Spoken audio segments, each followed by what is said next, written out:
What's up? What's up? How's it going, everybody? We have a ton of stuff to cover. There was a lot of news that I wasn't able to cover yesterday because of that. Basically, I mean, it was basically an interview that I did with Carl J.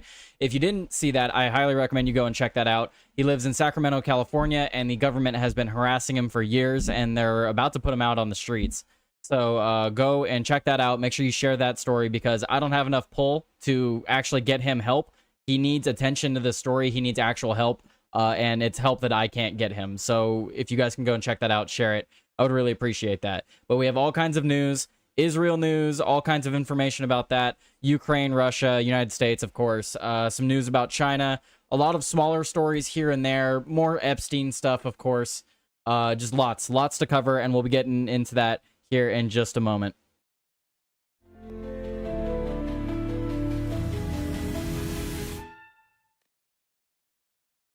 And then I do actually have a guest with me today, joined with me today, and he wasn't here yesterday, like he should have been. What's up, TJ? How you doing? Oh, wait. I forgot. There we go. God, Tyler, you're killing me, bro. Look, I forgot to switch the windows. This is new, okay? I'm not used to having to mute you guys, but now I have to mute you guys because Mad Stork keeps talking every time I start the show. What a troll. Yeah, it's good to be here. Glad to see I finally made the thumbnail, making me feel a little bit official over here. That was a way to force you into the show. I didn't want to be alone today. There's too much to cover. I told you over text that like that's a strong manipulation technique, and I'm pretty proud of you for doing it. So. I think you're just happy to be in the thumbnail. Is it a good picture though, at least? No, it's a terrible picture of me. Delete it. I hate it. Well, I tried. Okay, I tried. Okay, let's see if I can find this clip that I was looking for. Donald Trump. There's so many things that happened. I mean, was there a news story that you because you know it's been a week since you've been on. Is there a news story in the past week that you were really like, whoa, what the hell? Besides, obviously, you know, yesterday we had the latest mass casualty in New York. Like 2 shootings yesterday. Yeah, I believe there was one at the Grand Sierra in Reno. My aunt used to work there some time ago. But other than that, I don't know. Nothing's jumping off the page. Maybe as we get into some stuff, something will click, and I'll be like, "Oh wait, this is the one I was thinking of." But yeah, at work, they told us that we can't have a earbud in while we're working because we're supposed to be wearing earplugs. So I'm may or may not be having to sneak it, but that does mean that my media consumption has been cut down a little bit. So feeling a little bit out of the news cycle again, but. That's what I got you for. You bring me back into it. Yeah, let's pull you back into it because there's so much news. This is gonna be an extended version of the show today for sure. There's a lot to cover. So first let's just jump into we'll get the Epstein stuff out of the way. What clip is that? I don't even know what I'm sharing right now. Okay. That's not even what I clicked. That's what I was trying to share to you. And then let me share it with the rest of everybody. All right, so we have this clip from Donald Trump. What's up? I can't find you on Rumble right now. Okay, dog, you're not gonna be able. Can't find me on Rumble. Oh, did it do the thing? Are you shadow banned or something? No. Is it not broadcasting out? No, it keeps. See, it's probably streaming from my. Is it streaming from my other account? No, it's streaming from Tyler Today News. What the hell? I don't know. Go to the Discord and get the link that way. Okay. You scared me. I've done it the past like week a couple of times now where I'll start streaming and it'll be on my user profile, not my channel. Gotcha. Don't scare me like that. What the heck? Sorry, dude. Like I was worried for a second too. Anyway, let's get into this news. All right, so the story is, you know, we're talking about Epstein again. Donald Trump keeps keeping it in the news cycles. I don't know why he keeps making statements about it. I guess it is fair that he keeps getting asked questions about it, but I don't know. All of his statements about it are just terrible. Like here, we have this statement that I saw over the past couple days. Let's play this. I wanted to react to it yesterday, but it's all right. We're gonna react to it today. Let's go. That's such old history. Very easy to explain, but I don't want to waste your time by explaining it. But for years, I wouldn't talk to Jeffrey Epstein. I wouldn't talk because he did something that was inappropriate. He hired help. And I said, don't ever do that again. He stole people that work for me. I said, don't ever do that again. He did it again. And I threw him out of the place, persona non grata. I threw him out, and that was it. I'm glad I did, if you want to know the truth. So, super weird. He's saying that back when he was friends with Epstein, the reason he stopped speaking with Epstein was because he was hiring people for Trump? Hiring help. Hiring I help. don't know what, I don't know what that means. Like, for his hotel, I guess. I thought that like he was coming there and almost like stealing like people that were working for Trump or something like that. Not stealing, maybe stealing, but like hiring them on elsewhere. Yeah. And I'm not sure if he's saying that he was hiring people for Trump to work at the hotel, and maybe the people that he was hiring were underage when they shouldn't have been or something. Or maybe, maybe Trump is an equal opportunity employer or something like that and did. I don't think he was hiring anyone underage. Otherwise, that would have been a crime of it in and of itself, separately. Well, like, can't you work at like a grocery store at like?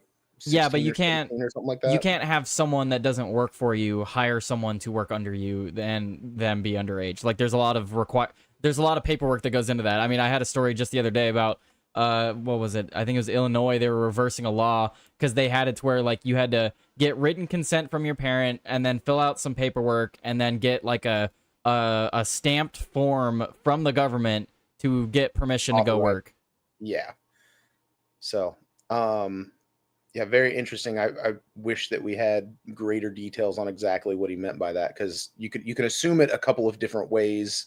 It's not exactly clear, and that's a little bit upsetting because I feel like that sort of gives a little bit of insight into like how Trump might be, quote unquote, implicated or something like that. So I almost feel like he's like slowly leaking the information that might be on him in the files or something like that, and he's trying to like slowly craft the narrative a little bit. Does that make sense? I mean, I've talked about it a little bit. If you look at it at all of his statements from the perspective that he thinks when everyone says release the files, he believes everyone's saying release the information between you and Epstein, because all of his responses are defending himself. He's not like all of his statements regarding Epstein are like, why are people still talking about that guy? I'm not friends with him anymore. We have no connection. He had another statement. It might be in the same clip. It was the clip I was looking for. But he got asked if he had ever been flown out to the island. And what he said is that he never had the privilege of being flown out to the island, is the words he used. He used the word privilege. Sort of weird. But then he goes on to say, but Bill Clinton went on it 28 times. Right. Or so what do you... Like, what's the implication of that? Like, I don't know what to saw it as a good thing, or I don't know if maybe it's in this clip here. Let's see if it's in this clip. If not, I'll find it. And by the way, I never went to the island. Oh, here we go. And Bill Clinton went there supposedly 28 times. I never went to the island, but Larry Summers, I hear, went there. He was the head of Harvard, and many other people that are very big people. Nobody ever talks about them. I never had the privilege of going to his island. And I did turn it down, but a lot of people... I think so. Terrible wording from Trump, but I think he's saying it in like a tongue-in-cheek kind of thing, like a oh, I never had the privilege of going to the island. Like he wasn't in the group. Like he's saying it sarcastically in that context, but still he should not say it. Right. I also just think that's like common phrasing for Trump. Like, oh, I haven't had the privilege of meeting the, president of... That's what I mean. He's like, he's being sarcastic about it. He's like, I didn't have the privilege to do that. Like, Sure. I could see the sarcasm angle. I could also see it as just, that's the type of wording that Trump uses when he's going on the weave. Yeah. You know what I mean? Here, let's play it again, because this lasts 14 seconds anyway. But of course, everyone's Oh, wait, here. Everyone's going to grab onto it, right? Yeah. I never had the privilege of going to his island. And I did turn it down, but a lot of people in Palm Beach were invited to his island. In one of my very good moments, I turned it down. I didn't want to go to his island. Yeah. But he does. So he does say there that he was offered. That means he was given an offer to go to the island at the very least. Yeah, that is an interesting theory that you brought up, that like he's thinking that everyone is like being accusatory toward him and not being like, hey, We want everything. Like, he's like, and no one ever is talking about Bill Gates or Larry Summers or whoever he's saying. When, yeah, we are. Like, we're calling for information on everybody. So it goes back to what I was saying a couple of weeks ago when he had that "Why are we still talking about this while we have flooding" interview. I was saying that he's either covering something up or he's just that uninformed on how important this is to the American people. And if he is thinking that everyone's coming at him instead of asking to like arrest everybody, then he might be still uninformed on what the American people are wanting with the Epstein files. Does that make sense? Yeah. So remember I was telling you how I'm finding clips while I'm looking for other clips? Okay, yeah. Fuck, dude. All right. Something new just dropped? No, it's not new, but it's like it's definitely questionable. So I'm gonna share that with you. Transition back over to here. So people were taken. So this is quote from Trump. This is an audio recording. Looks like on Air Force One. People were taken out. This is Trump saying this. People were taken out of the spa hired by Epstein. I told them we don't want you taking our people, whether it's spa or not spa. He did it again. I said out of here. Reporter, was one of the stolen people Virginia Giuffre? Trump, I think so. He stole her. And Virginia Giuffre is one of the leading victims against Epstein. Right. Interesting. Was it was she underage? So was she underage working in the spa at? Yes. President Donald Trump on Tuesday said he ended a friendship with Jeffrey Epstein because the disgraced financier stole young women working in his Mar-a-Lago spa too many times, including a 17-year-old Virginia Giuffre. Okay, so that's basically what I was saying just to start the segment. So yes, you were correct. Yeah. Cool. That's vindicated. That's interesting. Yeah, thank you. Dog, you can hear my dog with the squeaky toy, huh? I need to steal that from him. Hold on. Yeah, go get it. Sorry.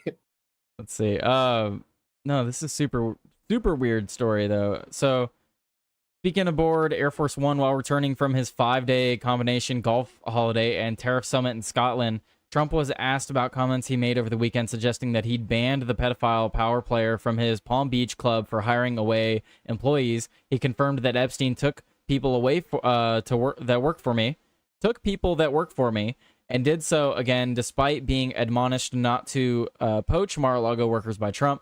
He took people that work for me, and I told him, don't do it anymore, and he did it. I said, stay the hell out of here. Pressed further on whether the workers poached by Epstein included Giuffre, then Mar-a-Lago pool locker room attendant whose groundskeeper's dad got her a job there, Trump confirmed she was among the poachings. Wow. So one of the top advocates now outspoken against human trafficking and Jeffrey Epstein used to work for Trump, and how she got into the human trafficking was being stolen from Epstein at Mar-a-Lago. That's crazy.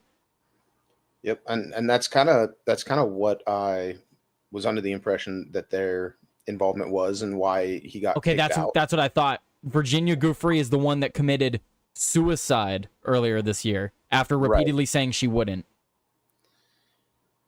Yeah. So very weird comments from Trump. I'm not suggesting anything here. It's just it's a weird story. I mean, here let's actually see the full conversation from Trump, I guess. Cool. Did you have something to add? Well, I don't know. I just that was always kind of the interpretation of what I thought their involvement was that he was, I don't know, maybe hindsight's 2020 or something, but that was kind of what I thought was going on with them, and that's the reason why he says that he kicked him out of Mar-a-Lago, or not Mar-a-Lago, but is it Mar-a-Lago or the hotel? It was Mar-a-Lago, which is kind of both. It's like a golf hotel, it's right? The resort, yeah. But all right, let's see the clip, and yeah, I mean, I was under the assumption he got kicked out because he was harassing people at the hotel and stuff like that, which I guess technically he was if he was trying to get them to come hire. Like if you're approaching someone while they're at work and you're like, hey, come work for me, I mean, that could be harassing. Right. And what were you gonna say? Sorry. I don't know. I need to think further on that thought that I was having. Yeah. Let's see this clip. Let's get the full context of the conversation. It's very quiet. Epstein has a certain reputation, obviously. I'm just curious, were some of the workers that were taken from you, were some of them young women? Were some of them young women? Well, I don't want to say, but everyone knows the people that were taken. And it was the concept of taking people that work for me is bad. But that story's been pretty well out there. And the answer is yes, they were. Yes, they were young women? What did they do? In the spa. In the spa? Yeah, people that work in the spa. I have a great spa, one of the best spas in the world at Mar-a-Lago. And people were taken out of the spa, hired by him. In other words, gone. And other people would come and complain, this guy is taking people from the spa. I didn't know that. And then when I heard about it, I told him, I said, listen, we don't want you taking our people, whether it was spa or not spa. I don't want him taking people. And he was fine. And then not too long after that, he did it again. And I said, out of here. Mr. President, did one of those stolen, persons, that include Virginia Giuffre? I don't know. I think she worked at the spa. I think so. I think that was one of the people. Yeah. He stole her. And by the way, she had no complaints about us, as you know. None whatsoever. You see what I mean? He always brings it back to him. He always brings it back to him. He's like, yeah, and she had no complaints about us before she got stolen into sex trafficking. Right. Well, I mean, so the thought that I had to think further on was, I bet he's worried that the narrative is that Trump was like hiring these girls and then having Epstein come in to like groom them and bring them into like sex trafficking or whatever. So I don't know. He might be worried that people are going to be claiming that it was all a big system and Trump was just part, a first leg of that chain to get them to the island or something. You know what I mean? Mm. So he's just trying to run defense for himself. But yeah, I definitely see how, I don't know, the story's coming together.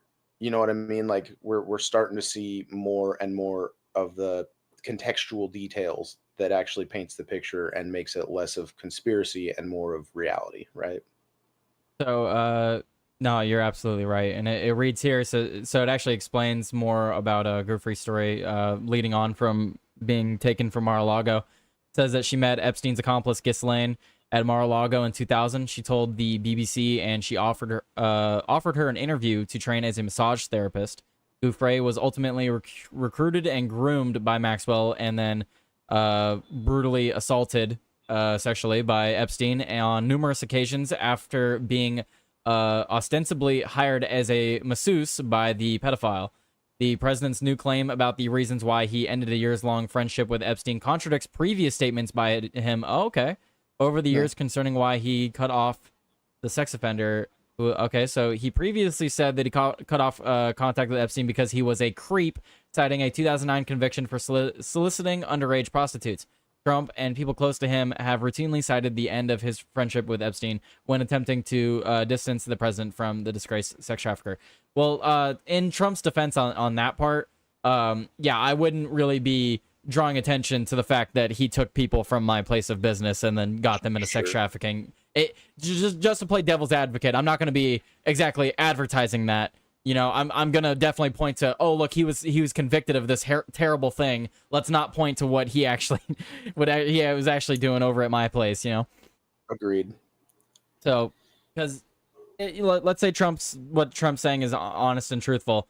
He was friends with him. He didn't know that he was stealing people away from his place of employment, and found out and then cut ties with him. Sure, yeah, that makes sense. But then you later find out that the people he took from your business got pulled into sex trafficking. I can only imagine how you feel. Yeah. And, I guess that's kind of what I'm also referring to when saying that, like, we've kind of known this was the process kind of all along.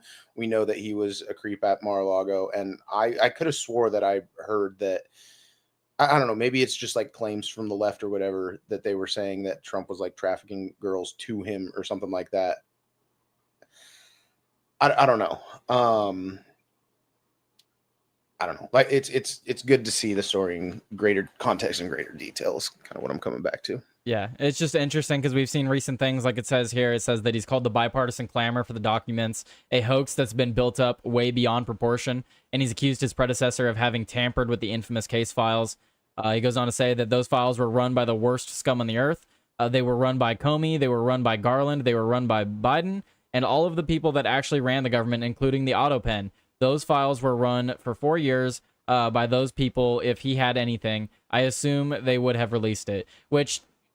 I get the argument, right? They would have. Everyone always says it. Oh, if they had it on Trump, they would have released it. Sure, I thought that at one point too. But it's one of those things where like you start pulling enough threads, the whole thing falls apart. You go for Trump just to get Trump, and you start pulling at all the threads to get the case for him. There's too many threads; it all falls apart.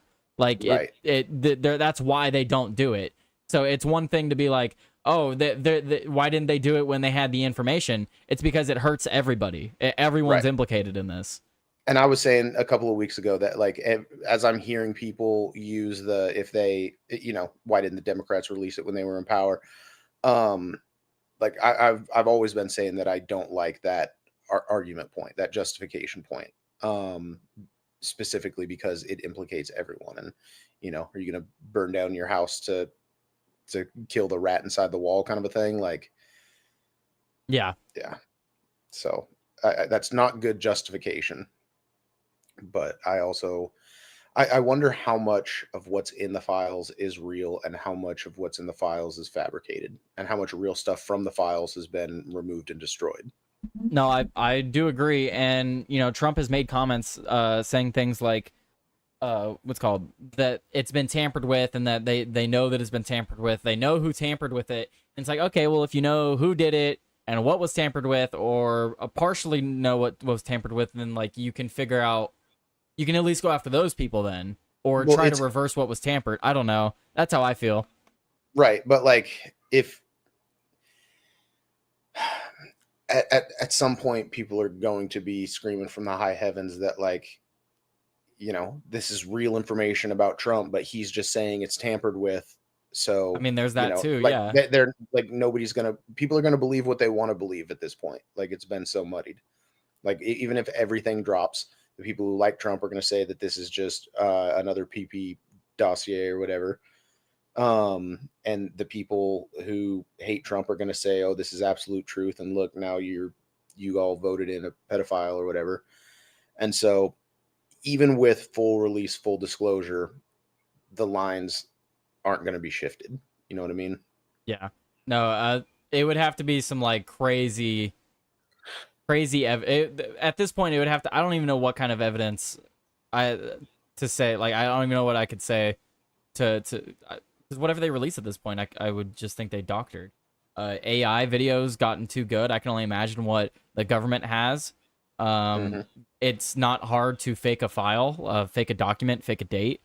Like, I don't, regardless of what comes out, I'm not going to believe it. But you know what I would be fine with, and I think that our government knows that, if we could get at least like 5-10 people on that list. That's why they're bringing Ghislaine Maxwell forward now. I don't have any of that pulled up. I don't know if you've seen that, but they had a prosecutor speak with her for over 16 hours. He came out of that interview, said that he believes everything she shared was truthful and honest, and she did not deny answering a single question.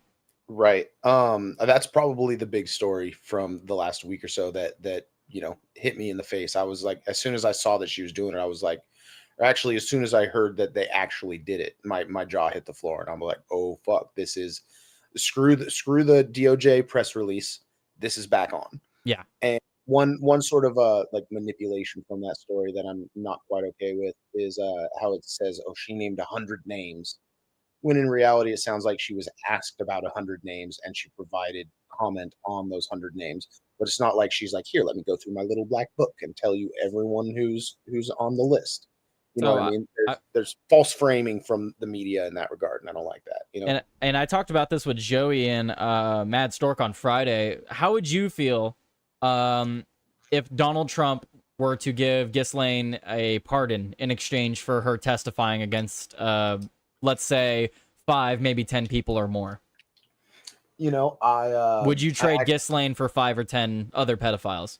I actually know your stance on this because I watched your show after the fact because I needed to know all the stories that were going on. So, I do agree with you that I think that I would let her be pardoned for the sake of, you know, rounding up and charging as many of these people. But like, I don't know. It begs the question, like, what's actually worse, the person who is like selling people into sex slavery, or the actual like clients? You know, which crime is the heavier? I think it's you know what I mean? It's the same thing when you know, what's called, people have been giving Ian a lot of shit recently because he's been giving the distinction between actual pedophiles and what people often refer to as pedophiles, which is, sure, you know, people that go after teenagers and stuff, which no one cares about the distinction. I think that's the same thing, what you're saying.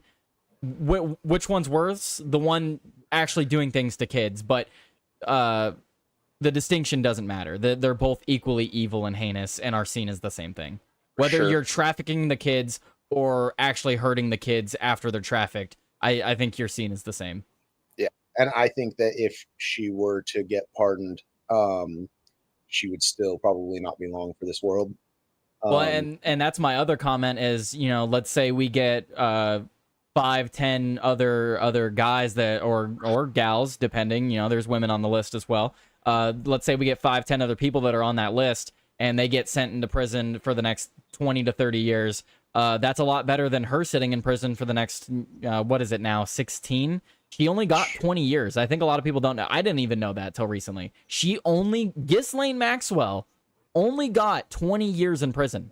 She's not going to be in there long, so I'd rather trade her sentence and get a whole list of other people. Yeah, I mean, at the end of the day, I would too. Especially because I think... There's some music, but you're fine. It's not loud.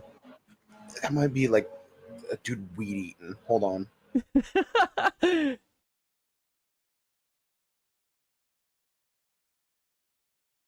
What's going on? Dude, I have a landlord that's like weed eating. The maintenance guy is like weed eating outside. Oh, I thought it was music. It sounded like music. That heavy rock and roll, right? I think it's Kickstart My Heart, you know, the sound of the revving engine. Oh, there you go. It's honestly not that bad on mic, so you're fine. You maybe just mute, and then we're gonna jump to this next story. If you have any final comments on the Epstein Trump stuff, because I mean, I'm basically just waiting for an update on Ghislaine. Really, she's supposed to testify in front of Congress soon. Yeah, I heard about that. That's going to be super big. And is testimony in front of Congress televised? It depends. They could do a closed door. I hope that they don't. Hope they have a delay in case they need to like censor anything. Like, well, right now they're doing closed door for Joe Biden's mental acuity testimonies. Gotcha. But yeah, just to get the end of the fucking... it's killing me right now. But I'll just say that it's good to see the Trump side of things coming out in greater context. And I would probably trade the pardon for more convictions, especially because it's going to, in a way, sort of put the matter to bed a bit. Like, if we get like 10 arrests, then people are going to still want... That's what I said. That would satisfy 80% of the people screaming, though. Right. Like, it would satisfy me personally, if we got like 10 people and like Bill Gates, Prince Andrew were on that list. I'd be satisfied. I would want investigations to continue, because if you have the streamline of information that is enough to convict we can, but it's not something I'm not like. What I'm saying is, like, yes, I'm still gonna care, but I would be satisfied to the point where it's no longer a main issue of mine. That's what I mean. If we can still get investigations, sure, but that it would drop way down in the rankings of my issues if we got like a list of 10. But yeah, and I guess the only distinction that I'm making is it's not like, okay, we got 10, let's just close the books back up, put it away. I agree. No, there's still work to be done, but for the sake of winning the political what do they call it? The court of public opinion, it will be. I know you can't like, see my sort of screen, buried. so I'm just gonna. You have a perfect segue. Look at you, perfect segue. Before we Well- segue to this next story, because it's not up on the stream yet, I'm just showing it to you. So that's our next segue. Big story, big Cool. story. And I just want to read some of the comments here. So guys, we're gonna be moving on to the next story. I'll cut that out into a segment. And I'll upload that separately. But we're gonna move on. Before we move on, I would like to read your guys' chats though. We were rated by Joey from Outworld Live. I believe he was playing God of War. That was so that's cool. I hope you had a good stream. Sounds like Trump knew and turned a blind eye. LOL. I don't know about. I don't know if I'd go that far, Joey. Like I said earlier, if you own a business and then like one of your friends at the time is poaching people, like that's already like, come on, dude, that's fucked up. But then later on, like 5 years, 4 years down the line, you find out the people that he poached from you got put into sex trafficking. Yeah, I'm not saying shit. Me personally, I'm not saying nothing. Yeah, leave it to Joey to immediately go with the most black-pilled interpretation. Sounds like Trump knew and turned a blind eye. I mean, that's No, I would just not a feel very generous interpretation. But yeah, hey. dude, I would just feel like shit because like Donald Trump would just be like, damn, I could have like tried to bring those people back and save them from that. It would be the thought I'd have going through my head. Not, oh shit, people are gonna think I was turning a blind eye. It's gonna be, oh shit, I could have helped them. Is my thought. But okay, Joey. But real quick on that whole thing about Ghislaine was doing the like an interview to be a masseuse, right? Yep. I feel like a lot of times, because I worked at a casino, interacted with the spa all the time. And you know, when someone first gets their foot in the door, maybe they're like doing reception or something like that, but they're also going to some sort of like beauty school or, you know, massage school or something like that. And so they're hoping to get that job as a masseuse or something like that. And so since Virginia Gouffre or whatever was underage, she was probably working reception, probably had a chat with Ghislaine and was like, oh yeah, I'm, you know, going to school to be a masseuse. And she's like, oh, well, if you think you're ready, like I have a spa, like I can. Well, you don't even have to read into it that much, masseuse. TJ. They would approach all sorts of younger women because they would offer them like an insane amount of money. It was like $500 for like a foot rubbing session kind of thing. So Sure. it doesn't even have to be like, oh, I want to be a masseuse. It's literally like, oh, how much are you making now? Oh, honey, you could be making way more doing, and then offer the job. Sure. I'm just saying it's a believable scenario. Yeah. That, you know, There's a lot of different especially ways. someone- I'm sure especially she had someone many who's different underage. tactics, you know. Maybe if she gets out of prison, I can interview her and ask her how she lured these women in. That'd be an impressive interview. Dude, I honestly I would do that interview. I would absolutely hate every minute of speaking with her, but I would honestly have some questions. Sure. But anyway, let's get through some of the more chats. Got my girlfriend, she's putting the stabby bear in the chat. You stabbing people? Whoa. Joey said, whoa, TJ got a haircut. Definitely didn't. Just threw some water on it, trying to not look like I got bedhead. Don't talk shit. It's gonna be frizzy by the end of the show. We got comments saying y'all's hair be looking, and then it's the okay sign. Hey, we be looking fresh. It's all right. Looking fresh. Joey said almost on my level. Sorry, Joey, we're beyond that. You see these transitions I got now? I'm sorry, buddy. And Skelly said, give her the pardon, get the info, then lock her up for tax evasion. Ooh, there you go. That Yeah, would just be get her on- so. Just get her on that'd be something fucked else. up, but There you I'm here go. for it. Yeah. No, you know, she'll be smart about it, or her lawyer would be smart about it. She'd ask for one of those Hunter Biden pardons. Yeah. I agree, pardon, then hit her with whatever other crime you can get on her, like I just said. TJ with the double bird, yeah, it's because he had some landscaping going outside. It seems like Donald doesn't give an ish either way about Epstein. I've had Nora say they're tired of hearing about it. I've had Norris? I'm assuming he means Nora, right? I've heard Nora say maybe. Nora say they're tired of hearing about it. It seems like Donald doesn't give an ish either way about Epstein. I've heard, I don't know what he's trying to say there. Yeah, they're tired of hearing it. A lot of people are tired of hearing about it. I'm tired of hearing about it too, honestly. I just want to hear the list of names. Like the people that are saying that they're tired of hearing about it, I get it because they are tired of hearing about it. I'm tired of hearing about it. I just want the names. I just want the list at this point. It's been way too long to not have it.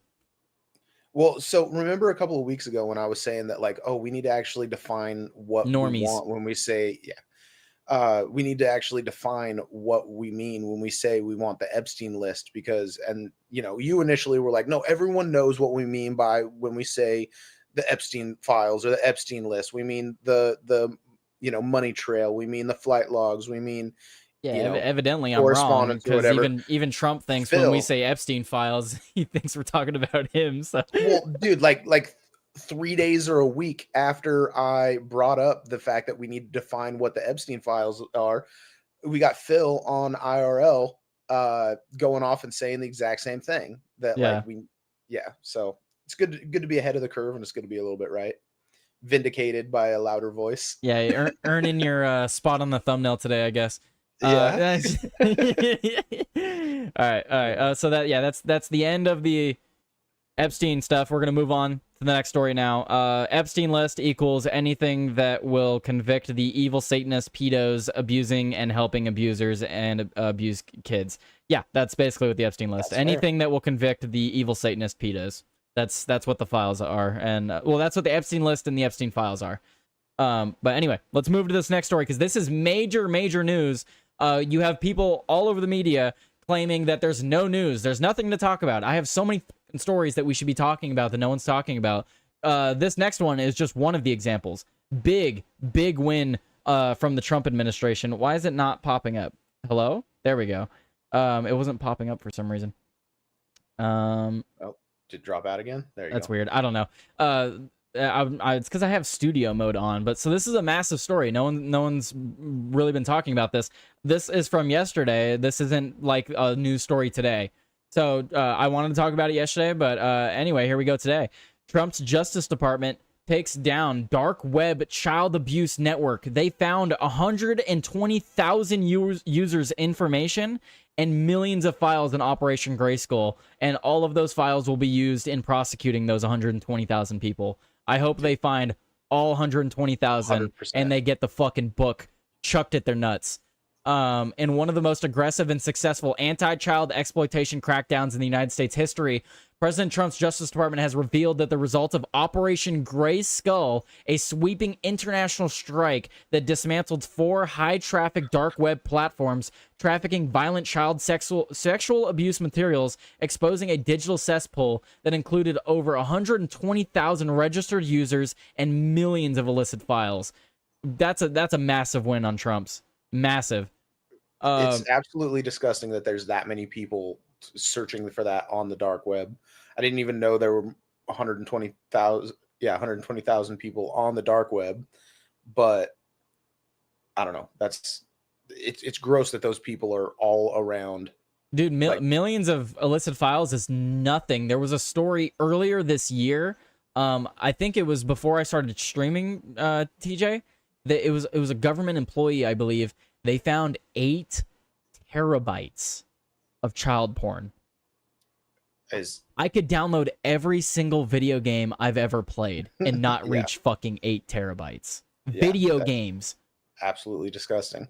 That's insane. What government official was this? I thought I saw like I can look headline it up or something, but yeah, I'll look it up after this.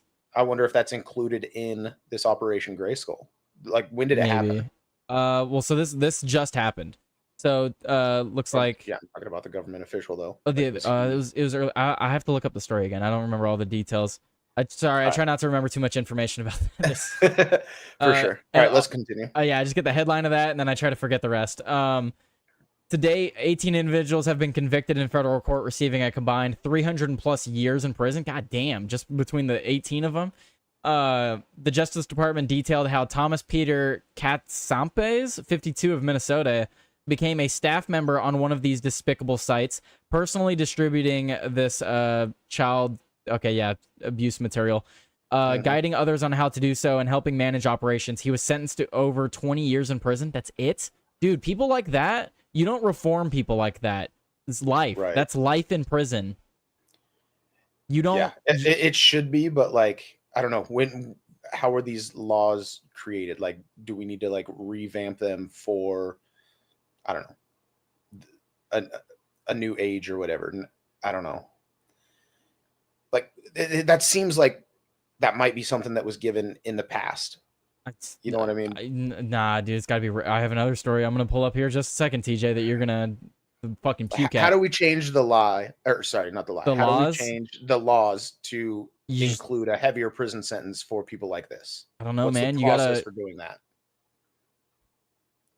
I'm not an elected official. I mean, you would have to petition your local government or your state federal government to change the laws. Executive order, death penalty. Executive orders, right? Like, I don't even think you can with an executive order. Stuff like that wouldn't hold up even by the Supreme Court standards, I think. Because you can't force a state to execute prisoners. But if they're being charged federally, because well, that's the issue though, is we don't have enough federal prosecutions. If I agree, but like it said here, only 18 individuals have been convicted in federal court so far. That's so far, sure, but okay, so they are being convicted in federal court, so these people are being charged for federal crimes. Yeah, because this is an international strike, it said, so I'm assuming all 120,000 are not in the United States. There's no way. Also, I'm not sure if it was on IRL on my way to work the other day or something like that, but they were talking about like, I think, yeah, it was Ian and some lady, and they were talking like, even if two people are in the same room and one person sends some what is it, CSAM material to the other one, well, that has to go to a different server that's out of a different out of the country, out of the state, to come back. And as soon as it goes to a server that's in a different state or whatever, it becomes a federal issue. Which I don't know if I agree with, but I get the logic there legally wise. Sure. And so what I'm saying is that because this is dealing with digital material and it is a federal issue, an executive order should be able to like change the law, right? Yeah. I don't know. Anyway. So we have a quote from the Acting Assistant Attorney General Matthew R. Galelotti of the Justice Department's Criminal Division. He said, today's announcement sends a clear warning to those who exploit and abuse children. You will not find safe haven even on the dark web. These offenders thought that they could act without consequences, but they were wrong. Thanks to the relentless determination of our prosecutors and law enforcement partners, we have exposed these perpetrators for who they are, eliminated their websites, and brought justice to countless victims. This operation represents one of the most significant strikes ever made against an online child exploitation network. FBI Director Kash Patel, that was a quote from Kash Patel. We've not only dismantled dangerous platforms on the dark web, but we've also brought key perpetrators to justice and delivered a powerful message. Oh my God, that was loud as hell. Were you able to hear that? I didn't hear nothing. Oh my, guys, thank you for hitting the goal, but holy crap, that was loud. Oh, you got the volume up on the light goal or something? I guess so. Oh, you know what it was? Is because the audio on the plane was so low. My headset was up. God damn, just blew my eardrums out. Anyway, so Kash Patel went on to say that we've not only dismantled dangerous platforms on the dark web, but we've also brought key perpetrators to justice and delivered a powerful message. You cannot hide behind anonymity to harm children. Yesterday's sentencing reaffirms our steadfast commitment to protecting our children, the most vulnerable among us, from those who exploit and harm them through the despicable trade in child sexual abuse material. Thomas Peter Catamsampes and his co-conspirators ran some of the dark web's most heinous networks, enabling horrific crimes against innocent victims, but Operation Grayskull has shut sites down and delivered justice. We applaud the FBI and our international partners for their tireless work, and let this be a clear warning. We will relentlessly pursue and prosecute anyone engaged in such atrocities, no matter how they attempt to cover their tracks. The operation also led to the arrest in the United Kingdom, the Netherlands, Italy, Germany, Estonia, Belgium, and South Africa. So this operation was absolutely international. Yeah, big international exposure here. The arrest from how many countries is that? 1, 2, 3, 4, 5, 6, 7, and then if you include the United States, 8 different countries where 120,000 registered pedophiles were exposed. Amazing. That's a list I want to see. Like, just drop the list of all the names. Right. Yeah, like, drop the Grayskull list. Let's see the Grayskull list. Hashtag release the Grayskull list. Yep. Because like if the registered users, if you can tie them to like an actual name, do it. Fucking do it. Just drop the name. Yep. My first clip. Got it. Take that, Rumble bot, you bastard. What did you clip? Wait a minute. Did he clip the? Oh no, he might have clipped the Grunt birthday. Oh, gotcha. Dude, I don't know why that Grunt birthday is always the worst timing. You need to keep it super loud for you and lower it for like the stream so that it doesn't blow out everybody else's ears. But like that's the benefit that they get is they get to see you have your eardrums blown out. Well, what's it called? No, I don't think it was too loud on the stream. It's because I had my headset turned up so I could hear the volume on the Air Force One. Right. I clipped the Grunt birthday, yeah. Make it a short on YouTube. Beautiful. Thank you, Shitty Gev. All right. Yeah, no, absolutely amazing story. I skipped over this, but we'll go through it here. So just among the 18 convicted predators, William Michael Spearman of Alabama was sentenced to life in prison for his role in child exploitation enterprise. Joseph Addison Martin of Washington got 42. Keith David McIntosh of Michigan was sentenced to a staggering 55 years with a prior conviction on record. That should be life at that point then. I mean, hopefully the 42 years and the 55 years, I mean, hell, hopefully a 2-year sentence would technically be life in prison if you I know what you're alluding to, and you may not be wrong. Which is I'll say it again, I've said it before. There's one thing that separates normal people and criminals from everybody from that, that class of people. You don't hurt kids. That's one thing that normal people and criminals agree with. You don't hurt kids. You're in a separate group from normal people and criminals when you hurt kids. You're in a separate group. You have no allies. I mean, yeah, it's good to see that like even some people who have done some evil things in their life still stand up for something. Yeah, there's a line even for brutal rapist. Even brutal rapist will say you don't do that to kids. Right. Anyway, so we have this one as well. Selwyn David Rosenstein of Florida. He was handed 28 years and a 6-figure restitution order for his crimes. Interesting. Wow. So I wonder if he was more of a wealthier individual. Perhaps. 6-figure restitution. Wow. Sorry. God damn, that sounded like a sound effect. Yeah, dog just hit my microphone. Dude, this thing picks up everything. Like I was telling you, I didn't realize I was getting some like ASMR. Dude, that's our own version of the Netflix dun dun. It is.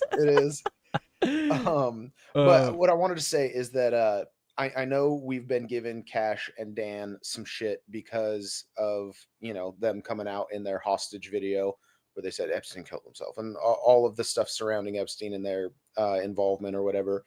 But like this does go to show that they are taking on very important actions from the background. You know what I mean? Yeah. Like they as much as we want to rip on them for not giving us every single thing that we want, you still got to like recognize the good when the good is out there. You know what I mean? And mad respect to them for this operation, because I mean I was going to say this almost could be bigger than Epstein, but it's not. But it's not bigger than Epstein, but it's definitely a massive win. We do have to keep in mind the wins when we do see massive. I still will always contend that the Epstein, the way the situation is being handled, is a massive stain on the Trump administration. But you should definitely take the wins where we get them, and that's a massive win. And Glenn, I don't know if Tim is avoiding the story, but he is. Last week he complained about there not being enough news. And then just today, he tweeted out about how there's no news, no one's aggregating news anymore, and there's not enough stories to talk about. There's a story that I have pulled up on screen that TJ can see that he could talk about for definitely 20 minutes. There's the story I just pulled up. We talked about that for about 10, 15 minutes. We could talk about it longer if we want. But there's so many stories that I have. I have about maybe 20 windows pulled up right now, and maybe some of them are related to each other, but they're all different stories. Like Tim is saying that there's no stories to talk about. He hasn't even touched the RFK organ harvesting scandal. Like, So perhaps he's waiting for more reputable sources to cover it or something like that. But I gotta say, yell at you, TJ. I'm gonna yell at you. No, listen, like watching you go to war with Tim, and because I've seen a couple of streams where you're just like ripping on this whole, oh, there's no news and all this kind of stuff. I don't know. It makes me think. Have you ever seen like the wildlife documentaries when like you got the like the tribe of like gorillas, and then you got that that little young ape that like wants to go over and like challenge the alpha a little bit. Is that what you think it is? Dude, that's you right now, dude. You're just like, you get a little bit of weight under you, and you're like, you know what? I'm gonna go challenge. No, you know what it is? It's because I'm sitting here every day, and I have too much fucking news to talk about, and then I'm seeing massive stories that he's not covering, like the RFK story that came out last Monday. I didn't find out about it till late Wednesday, and then come Friday, Tim's still not talking about it, and he's making an ad about Sydney Sweeney's ass in jeans. I heard your argument on it. What my logic on this is that like and I've been thinking. Yeah, Joey's yelling at you in the chat too. That's what I was gonna. Sorry. Okay, that's a fair point, Joey. More reputable than RFK himself showing documents. That's what I mean. Like, okay, that's how I was gonna yell at you. I was like, "What do you mean more reputable? Like, you're waiting for Fox News? Like, RFK Jr. himself said this was horrifying." Right. Okay. But what I've been thinking about is that like what's interesting about this space and like political commentary and the fact that we do have people popping up all over the place that are bringing up different articles and giving their thoughts on different things or whatever, is that you do get to pick and choose like who you want to spend your time watching. You know what I mean? And if Tim, maybe Tim is seeing a bunch of these different stories, but he's like, I just don't really have the strongest opinion on this right now. This isn't something that really interests me. Well, then like, you don't have to, like, you get to choose which commentator you give your attention to. You know what I mean? So just being like, Tim just can't find articles no more. He sucks. Like you can find someone who's covering the things you want to watch. And then when Tim covers something that you want to watch, you can watch that one. Like we have the variety. But my gripe with Tim, and well, I don't want to go too far off on this, but my gripe with Tim is that he complains about not enough news aggregators when he has such a large platform and can aggregate news himself. You can just look at all of his recent videos. All of his recent videos aren't even, I would say half of them aren't even actual news stories. You have the Sydney Sweeney ad. He's talking about Stephen Colbert. He's making videos where he's talking about other late night show hosts and ads and stuff when there's legitimate news that he could be covering, while simultaneously saying that there's not enough news aggregators. That's what my gripe is. Yeah, I mean, it seems like there is a bit more of like sort of culture war narrative that he's pushing rather than news, but like, that's his own flavor of what he's wanting to cover, I guess. Well, I mean, I have this story pulled up on screen. I'm pretty sure you can see it, right? Like this is another story that we can be covering if you want to jump to this one.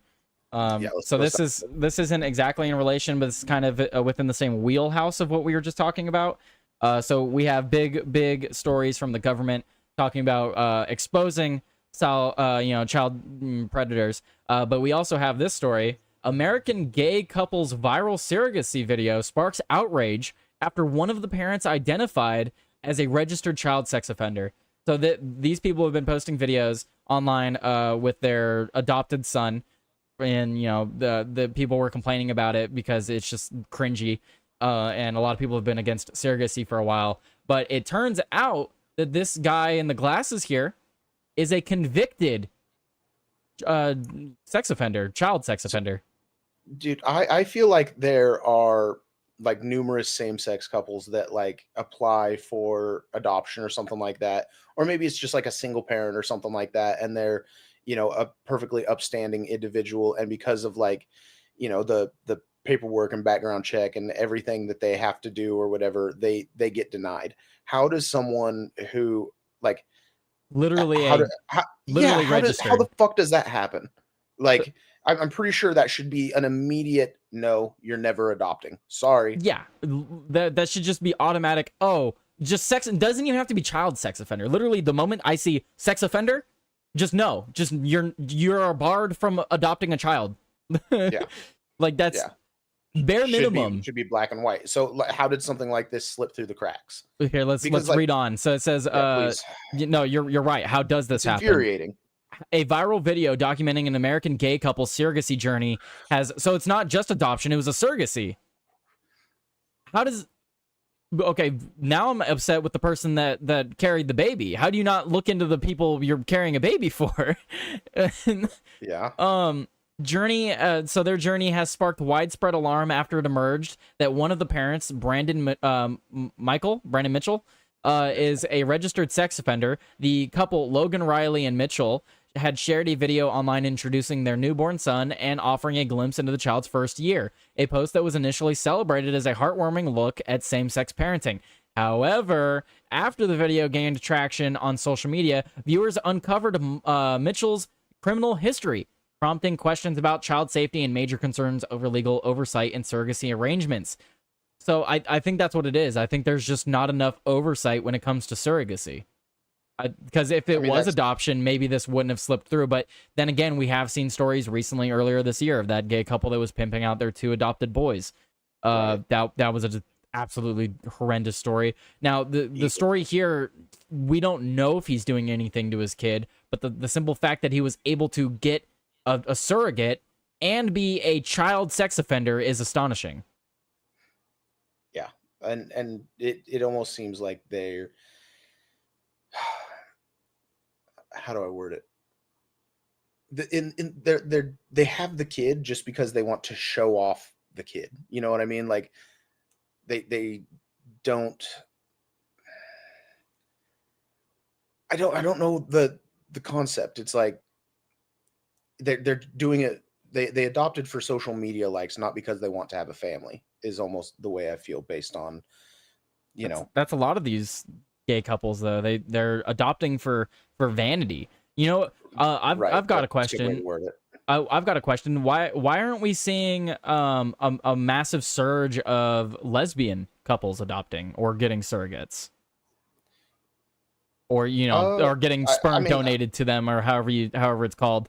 Right. I think that I think that happens. Like I'm not saying it doesn't. I'm saying why is it more prevalent to see gay couples? I mean, it might just be, it's the, what's the effect? I don't know. You're just seeing it more because it's more salacious or whatever. It hits the news more. I bet I could look it up. Watch, I'll look it up right now. What's the ratings on what's the percentage of what's the breakup of that? Who should I do? Let's do adoption first, and then we'll do surrogacy. Okay.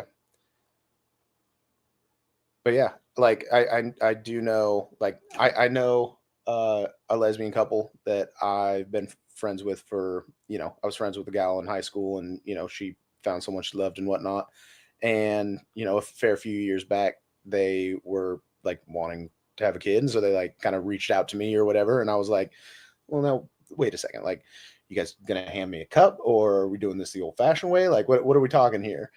Only jokes, but I decided that I gotta have my first kid for myself, because I can't just know that my descendants out there. But I do know that, like, initial findings, know that lesbians are out there that want their children as well. Initial findings: lesbian couples may adopt more frequently, so they're actually more likely. Look at me, right again. My assumptions were wrong. Yeah, I think these ones just hit the headlines more. Wait. So then that brings me to the next question. If it's more prevalent for lesbian women to adopt, why is it that we only see gay men abusing their children? We in the past 5 years, have you seen a same-sex lesbian couple abusing their child?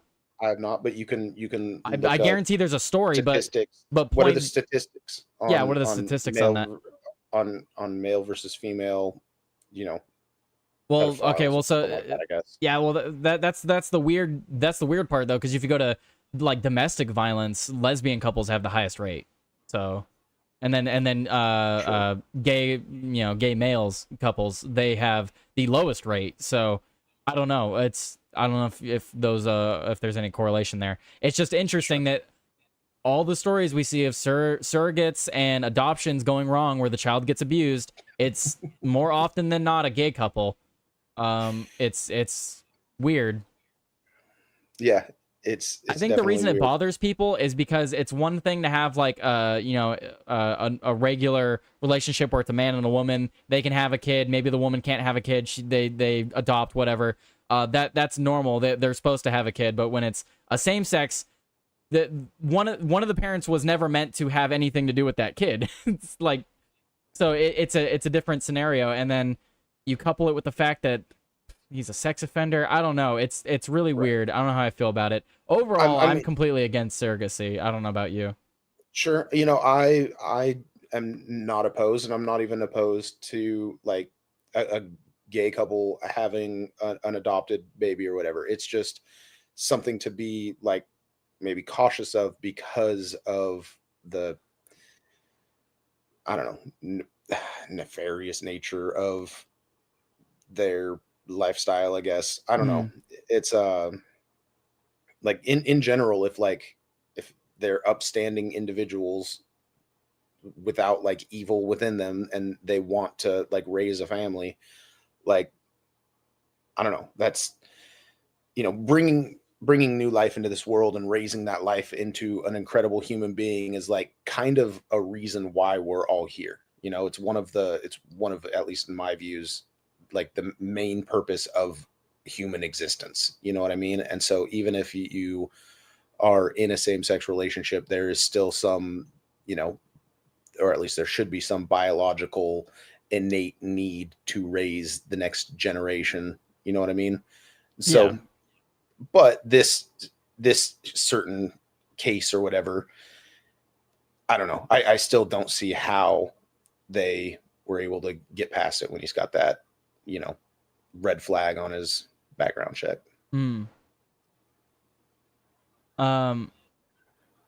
I pray that nothing happens to this infant. You know what I mean? Throughout its entire life. Like, I disagree. I pray that something does happen. I pray that he's taken away from these people. Okay. He should not be near. He should not be a legal guardian or near this child.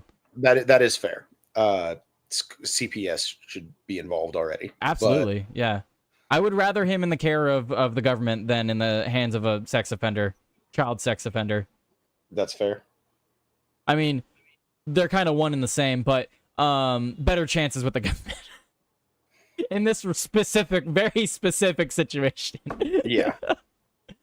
Absolutely. But yeah, there's been all kinds of online reactions. The fact that gay child sex offenders are able to legally purchase baby boys is a massive moral indictment on us all. Yeah. Don't they do background checks? Take that baby away from them. Yeah, you would think that that's basic. There should be a background check. There should be multiple background checks throughout this process. Like, it shouldn't just be one background check, one and done. It should be the surrogate mother gets a background check. The doctors are doing background checks.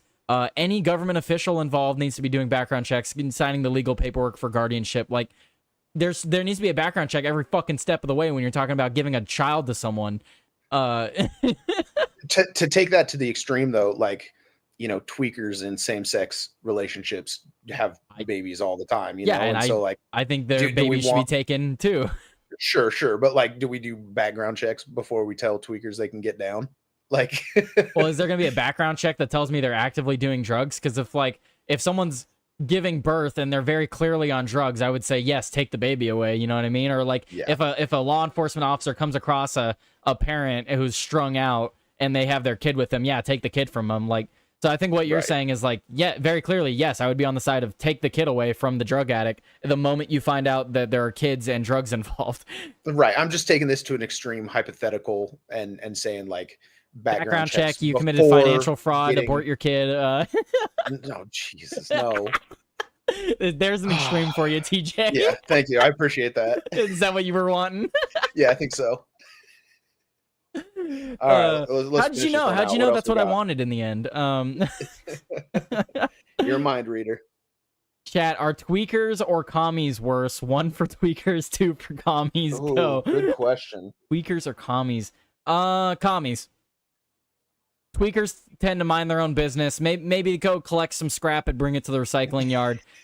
Commies, they take your things. So tweakers, they might take your things. Commies will take your things. So Whoa, there you go. the I got you there. There's the argument. Tweakers might take your stuff, but commies will take your stuff. All right. Anyway, that's a clip. Someone clip that. My heart breaks for this baby. Why does the United States not protect its children? Yeah, I mean, surrogacy laws under renewed scrutiny. The revelations have reignited a debate over gaps in surrogacy and adoption laws, especially around background checks and criminal history screenings. In many jurisdictions, private surrogacy arrangements face far less oversight than traditional adoption routes. Yeah, that's what I said when we first started reading into the story. It has everything to do with there's a lack of oversight in surrogacy arrangements. Yep. It's unfortunate. Well, I mean, at least something good might come of this. Yeah, we'll get. Hopefully, we can get better arrangements for surrogacy now. Maybe that's what'll come from this. We'll start seeing more strict laws when it comes to buying children. Just a thought. I don't know. Maybe. Yep. Let's see. Sorry, guys. I'm not reading the chats as much today. Let's see. Probably because gay women can find a man to F them for their sperm and not need to use another's womb. And that's exactly why there's a lack of surrogacy oversight, because literally that's a case of surrogacy right there that literally involves nobody other than the two people. So why don't gays just impregnate their lesbo friends, then leave us straights out of this mess? Shitty Gov, I don't like that argument either, because what if they're still abusing the children in that situation? Perfect Clip, are you saving these, Tyler, or do they go into the ether? I post what I can on YouTube, but Rumble has talked about doing Rumble clips soon, so we'll be getting some Tyler Today Rumble clips very soon. That's cool. Yep.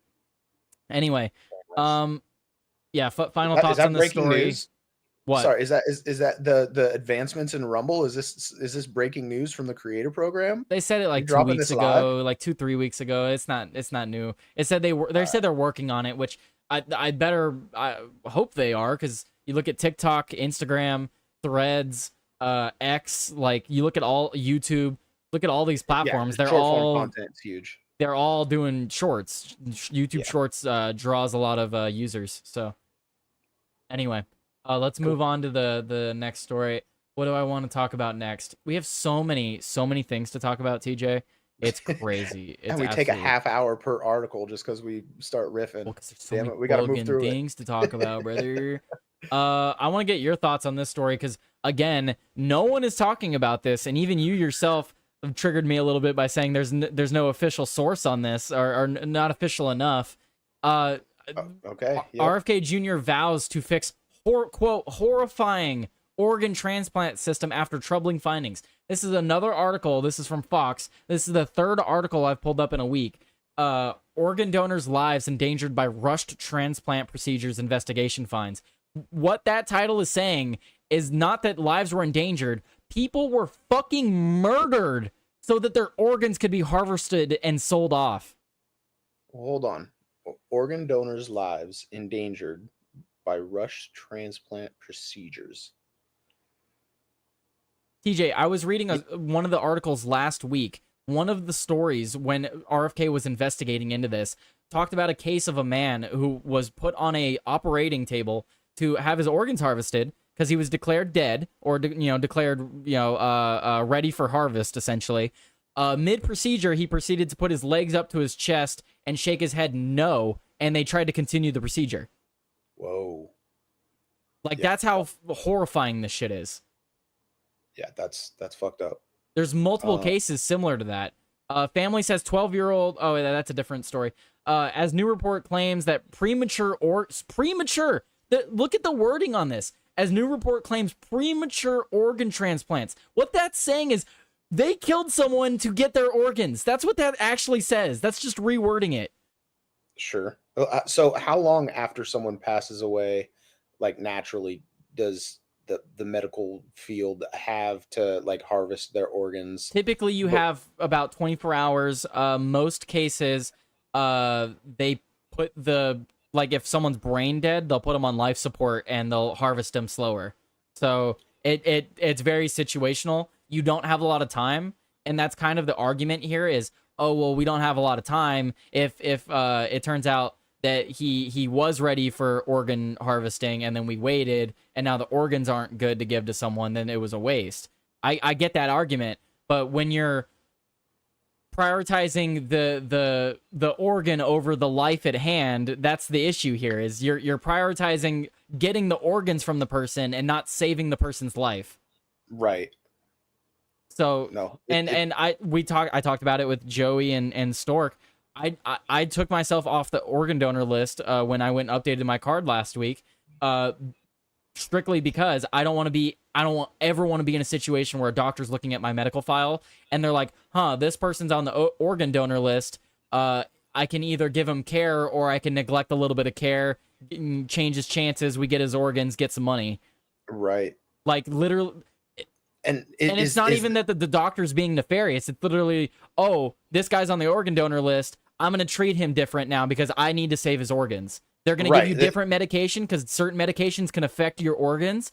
Like everything, your whole treatment's going to change once they find out you're on that list. Yeah, they do like a cost-benefit analysis kind of thing, and that's not something that should be done in the medical field like that. It's a scary thought, and the fact that they were literally murdering people. Because so think about that. I need to see the example of like literally murdering people, because like I'll give it to you right now, TJ. I will go and find that article that I had pulled up. In that article, it talks about the individual that had his legs pulled up to his chest. Right now, imagine the stories that they just continued. Imagine where they literally just killed the guy. Like, oh, you're already on the table, cut open. Like, it's not that far fetched to think that.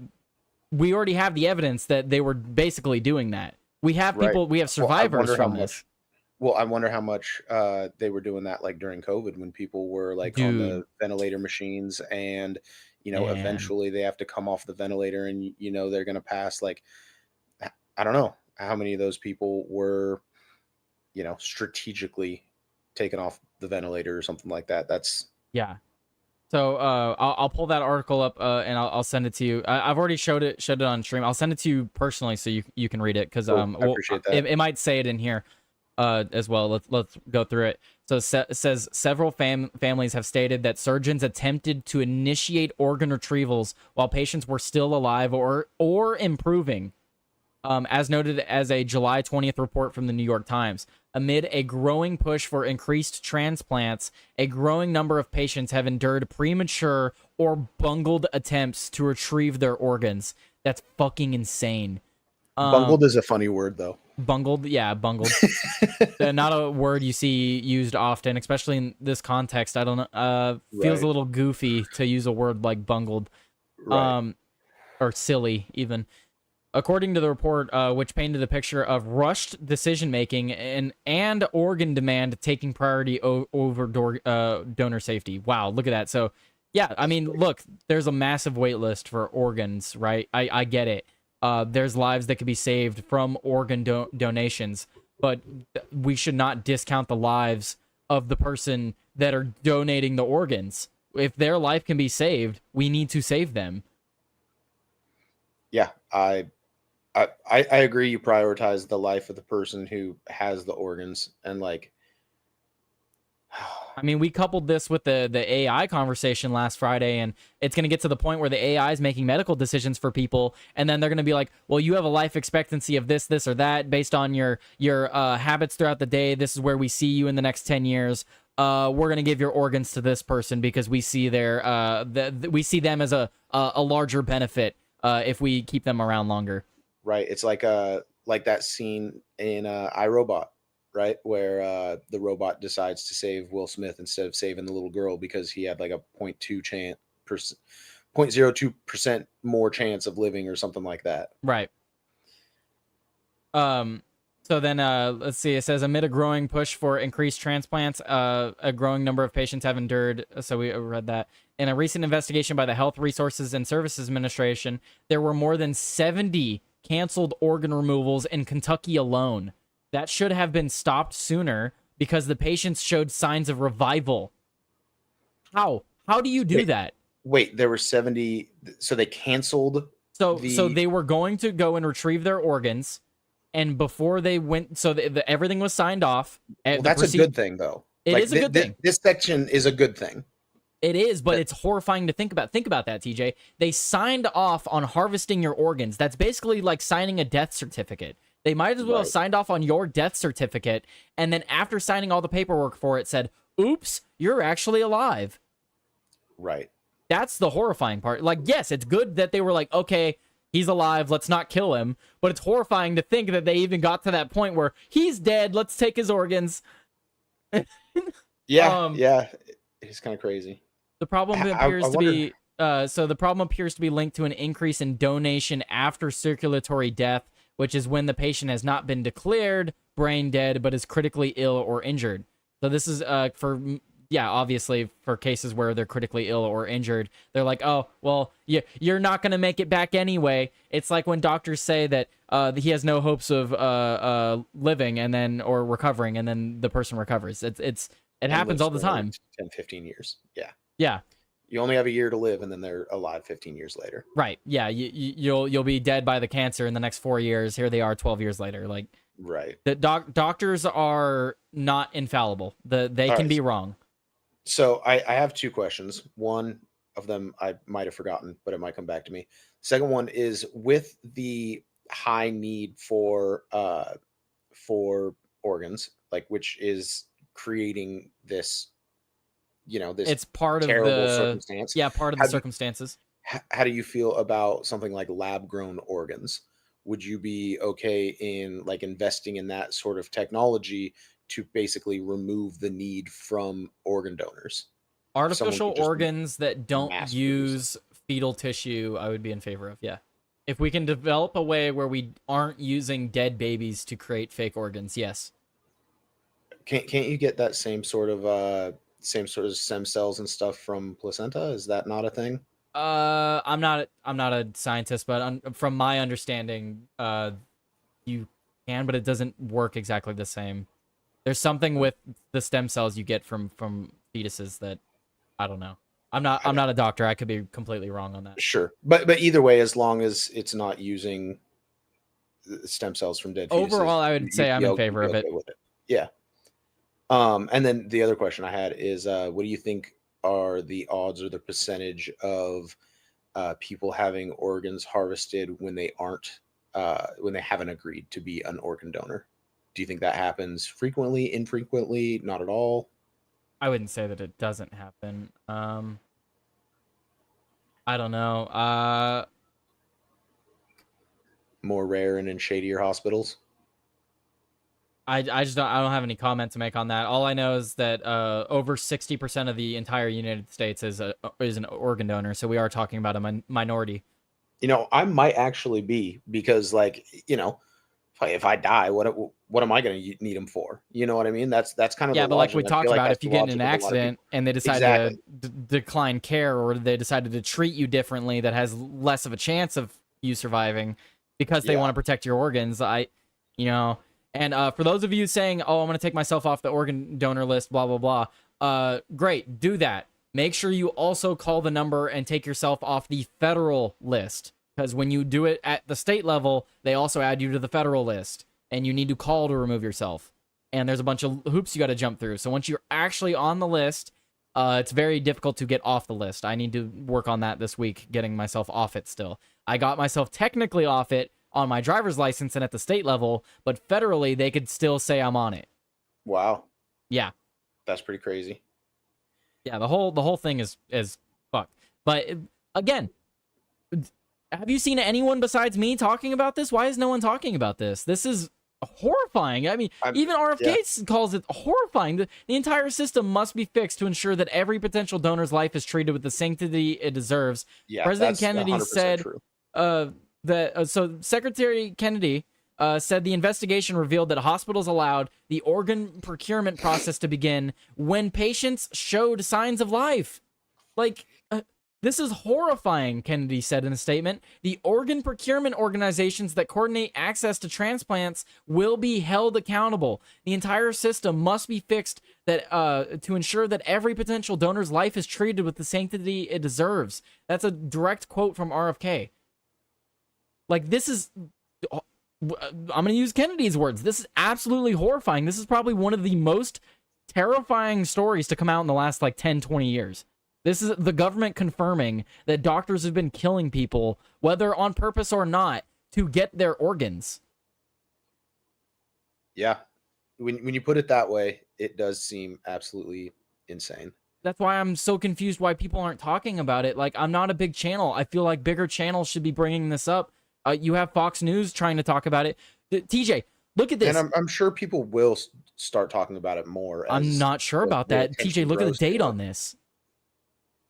What is that, the 21st? Dude, that's over a week ago that this story came out. It's gone.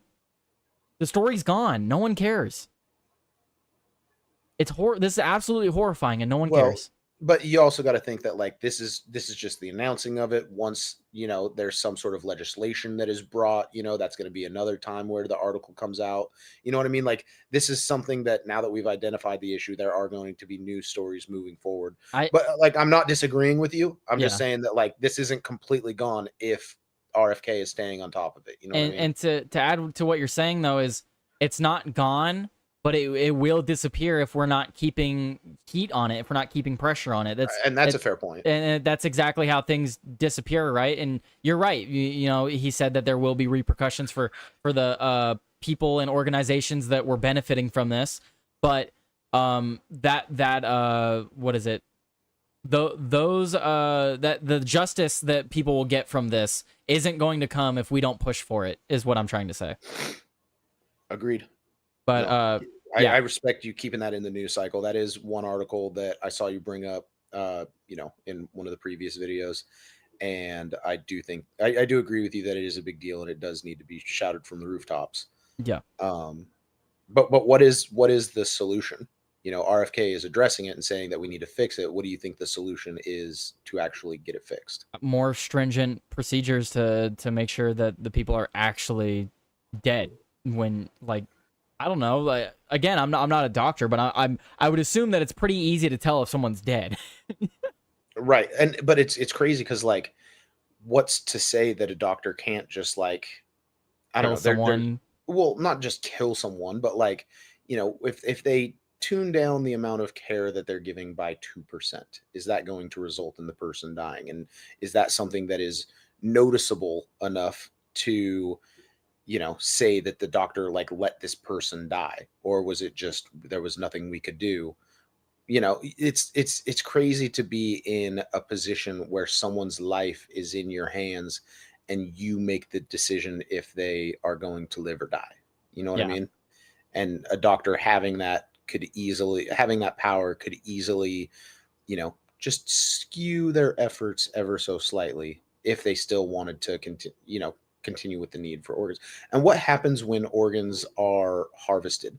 Does the hospital, like, does the doctor get a bonus? Does the hospital get money for it? Like, yes, you get money for it from the insurance companies and stuff. Yeah. God. And like, it's all for profit, and it's very, very illegal to sell your organs after you die, but it's perfectly legal for doctors to do it. Yeah, I almost think that that organs should be, like, donated from the hospital. Yeah. You know what I mean? Like, there you're on the organ donor list. Someone is donating to you. There should be no money being made by the doctors besides the money they get for the work they're doing. Right. Exactly. Because, like, even when COVID was happening, like, hospitals were getting paid for, like, the amount of people. I tried to tell my grandma about that. The insane amount of kickbacks doctors were getting for meeting quotas on vaccine scheduling. Like, it was insane. I'm getting a call real quick. Hold on just a second. Okay. Keep going. But I'm going to jump to the next story so you can jump back in. But we're going to move on to the next story, guys. That's the information on that one. And we're going to move things along. So in other news, let's see. We're going to pull this up here. Oops. Don't have me pulled up here either. There we go. So looks like I didn't actually see this one. I only saw the one in New York, which we'll talk about in just a moment. So let me read about this one because I know nothing. Mass shooting at Grand Sierra Resort leaves 3 dead and 3 others hurt. Wow. 3 people are dead and 3 others were hurt in a mass shooting outside the Grand Sierra Resort in Reno on Monday. The incident happened at approximately 7:25 a.m. on Monday outside the resort's valet area. The Sparks Police Department chief confirmed in an afternoon press conference that 2 people died at the scene, a third died at the hospital, and 2 others were in critical condition, and a 6th victim was taken to the hospital and has since been released. The suspect was shot by police and remains hospitalized. The police said there is no clear link between the shooter and any of the victims. Only one officer suffered minor injuries, potentially from glass fragments during the incident. Law enforcement from multiple agencies responded. Let's see. Looks like the suspect was seen walking into the resort parking lot, going to the valet area, and then he allegedly took out a handgun and started shooting at a group of people. 5 people were shot in the valet area, and 1 of them died at the scene. 4 others were taken to the hospital. 1 of those people later died. 2 others remain critical. Okay, it's just repeating. We don't have much information. We don't have much information on this then, I guess, still. Yeah, I mean, it seems like he was targeting this specific group of people, because if he was going for just like, if he was just going for a high, a high kill count or something like that, then he would have went like back inside and just opened fire on all the people sitting around. You know what I mean? The fact that he targeted a group of people that were out at valet, it almost sounds like there was some sort of beef or some sort of tussle or whatever with these people beforehand that led him to being like, all right, I'm taking out this group of people. Yeah. You know what I mean? It doesn't, I don't know. I'm trying to like assume some sort of motive here. Right. Yeah. I'm going to wait for more info. I'm just surprised that there's not more info on this. I'll update it tomorrow, guys. There probably is more info. I'm probably just missing it. I just found out about the story, even though it happened yesterday. I didn't know about that. But I do want to move on to this other story because I actually know more about this one. For some reason we have more information surrounding this one. Looks like we have this story from New York City. Police officer among 4 dead in shooting at New York City office building. This is the bigger story for some reason, probably because it's New York. A gunman wielding an assault-style rifle, which that doesn't mean anything. A gunman wielding a rifle is what it should have said. Stormed a skyscraper in the heart of New York, killing 4 people before shooting himself dead. The attacker, 27-year-old Shane Tamira of Las Vegas, walked into an office block on Manhattan's Park Avenue on Monday evening and opened fire into the lobby before taking a lift to the 33rd floor, and he continued his spree. 4 people were killed, including the New York City police officer Didarul Islam, 36, who was providing security for the building at the time. The 3 other victims have yet to be identified. The gunman appears to have driven across the United States from Las Vegas. Police say he was known to have mental health issues, and they are searching for a motive. So actually, we do have a motive. New York gunman was targeting NFL, but went to the wrong office. According to the mayor. Dude, it's crazy that this is an NFL player. Like he wasn't. No, he wasn't. Then I could have swore we'll get to that. He had like CTE or something like nothing that. to do with the NFL. He had absolutely nothing to do with the NFL. A gunman. He went to the NFL office, but he had nothing to do with the NFL. A gunman who killed 4 people when he stormed a skyscraper in the heart of New York on Monday evening left a note that appeared to blame the National Football League, the NFL, for a brain injury. The city's mayor, Eric Adams, says the attacker, 27-year-old Shane Tamira of Las Vegas, shot himself dead after opening fire in the building. The gunman was carrying a note in which he blamed CTE, a brain disease triggered by the head trauma, for his mental illnesses. Tamira played football as a teenager, but did not play in the NFL. Ex-teammates have told U.S. media. New York City police officer Didarul Islam, 36, who was working as a security guard at the building, was among those killed. Another of the victims was an employee of finance giant Blackstone, who was named by her company as Wesley Patner.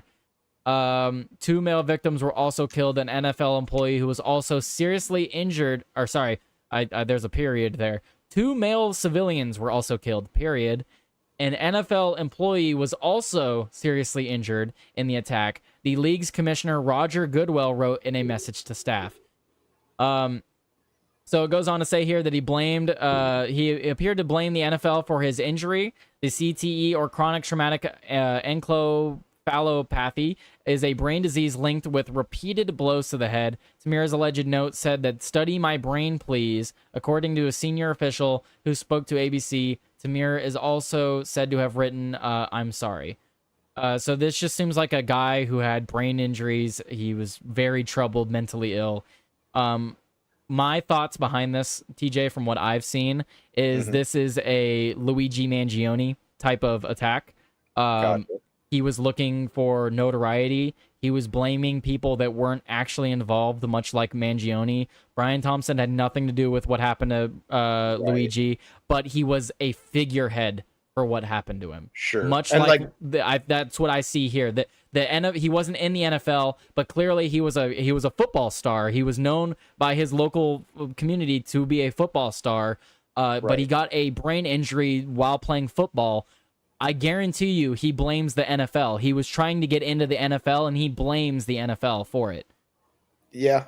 I mean, so the argument that he's making is that, like, well, if the NFL wasn't so big, then we wouldn't have or if the NFL football. had better we didn't have rules. high school, yeah.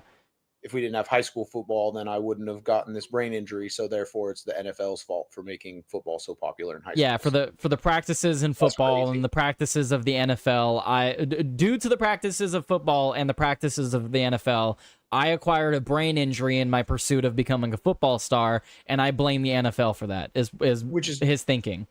Yeah, which is crazy because, like, think of way back in the day when all they had was those big leather caps, and like the helmets weren't even really helmets, didn't provide much protection, and I don't know, like maybe we're just like a new breed of athlete these days where, you know, back in the old days they weren't running full speed and just like throwing their head directly into another person's head to try and get the big hit. You know. And Midwest Mysteries, I understand you're asking for the proof and stuff like that for the letter and stuff. I'm leaning towards believing the mayor. Just because he's a Democrat doesn't mean he's lying. And also, it's literally it literally hasn't even been 24 hours. I would be surprised if we got the letter as a picture within the next week. Like, well, okay, so if we get if Wolf Blossom is saying that it's like fake news and that he doesn't believe the note or the letter or whatever, I get what he's leaning at. What is his what is his theory for motive then? So you don't know. So there's a conspiracy, and I am going to call it a conspiracy theory, Midwest Mysteries, because it absolutely is. The conspiracy theory is that he wasn't targeting the NFL; he was targeting Blackstone, because that is the office that he tried to enter was Blackstone. But he has a written letter saying, "Huh? He didn't like the formulation." Blackstone's formulation. Yeah. No, because Blackstone is like BlackRock. They own a bunch of stuff all around the country. So the conspiracy theory is that he has something to do with Blackstone and targeted Blackstone. But everything I've seen, that's a complete conspiracy theory. Sure. He said, "I don't trust the NYPD. It's not. There's no known motive." So it's not a conspiracy theory. What do you mean there's no known motive? They haven't released the motive, but the mayor just said that they have a letter referencing a motive. So we have a motive now. Right. It's a conspiracy theory to say that the NYPD is lying and that there is no letter and that he actually did mean to go to the Blackstone offices is a conspiracy theory. That's a conspiracy theory. I'm not going to move on that. That's until we get other evidence, that's a conspiracy theory. Sorry. And at the end of the day, that's a semantic argument. To say that it's I haven't physically seen the note. Well, we haven't seen the physical Epstein files either, but we can make some pretty good assumptions. Just saying.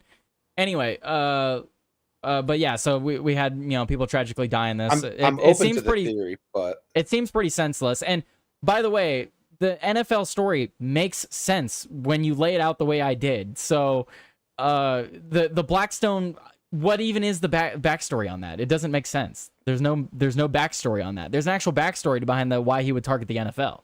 And it also makes sense why he would go to the wrong office, because he's never fucking been there. Anyway, let's see. We can move. There's more stories that we can move on to. I do want to read Midwest Mysteries chats. He said they're buying up homes all over the U.S. He's a Gen Z guy, and most Gen Z hates corporate NYPD stated they are still investigating the motive, so it means it's not a stated confirmed motive. Yeah, sure, but they always do that. I mean, there's been multiple school shootings that happen over the country, and then we're like, we know the motive, and the cops come out and they're like, oh, sorry, we don't know the motive yet. And we're like, we very clearly know the motive. We're also operating without all of the information. So yeah. like there is a level of like, take everything with a grain of salt, because we are basing our assumptions of motive on a very small amount of information. You know what I mean? And so it's not saying that the NFL theory is 100% true. It's just the little bit of evidence that we have that leads us to believe that this is the motive at this time. And if we get more information, our theories might change, right? Yeah, and so I guess the motive behind why he'd target Blackstone is because Gen Z can't afford homes. Sure, I'm Gen Z. I can't afford a home. None of my friends can, and it sucks. But that I don't think that makes enough sense. It literally the NFL story makes way more sense. And again, why would he go? This guy's from California. He's not going to New York to go and target Blackstone. He would target BlackRock in California. So again, it doesn't make sense. I thought he was from Nevada. Or where is it? That's why this doesn't make sense. He's from California, went to high school in California, lived in Nevada, got the gun in Nevada, then he went to New York. The story doesn't make sense. The only way it makes sense is if he was going to target the NFL offices. It doesn't make sense if he was targeting BlackRock or Blackstone, because there's much closer places to do that. That's valid as well. I mean, unless he had someone else who, unless there's another person involved who he was communicating with, who, let him know of this, they hatched this plan together or something like that. Oh, it says he's from, okay, so I guess it does say he's from Las Vegas.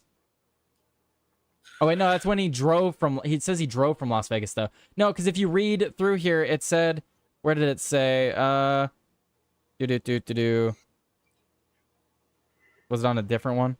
Okay, I think it was on the other article. Let me go back to the other article. There was one, it was a quote from Friends and his old coach, I mean. Where is it? I swear it said California. I'm on a list somewhere now. I know, right? Midwest Mysteries asked, isn't the main NFL headquarters in Las Vegas? So I went to ChatGPT and asked, and it says that it's in New York. So yeah, the main office is New York. Yep. So sorry, Midwest. I guess that's wrong. BlackRock and Blackstone have closer offices. This isn't Blackstone's main office. This is the NFL's main office. I'm sorry.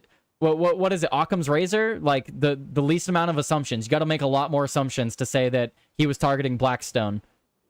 Yeah, I feel like there's, the only piece of evidence to lead to the Gen Z can't afford homes theory or whatever is the fact that, he was asking if it was Blackstone's main office. No, that's not their main office. Gotcha. I don't think so. You can fact check me. Either way, I'm sure more information will come out. People will be demanding greater investigation, but yeah, it's still tragic. Like, and it's crazy that people are so quickly willing to turn to taking the lives of people who they disagree with for one reason or another. Like, it's crazy how easily people are able to justify taking other people's lives in their own mind. You know what I mean? Yeah, literally, this guy played football. I'm assuming he loved playing football, got injured doing it, and then somehow blamed the NFL. Like, that's quite the leap, man. Like, talk about blaming other people for your own mistakes. Like, so another side portion of this story, did you see all of the information? Was it that office though? Sorry, Midwest. It may be in New York, but was it that office specifically? Because keep in mind, I mean, they own a lot. Right. Damn it, Tyler, you interrupted me. I forgot what I was saying. Well, sorry, there was a chat. It was I know.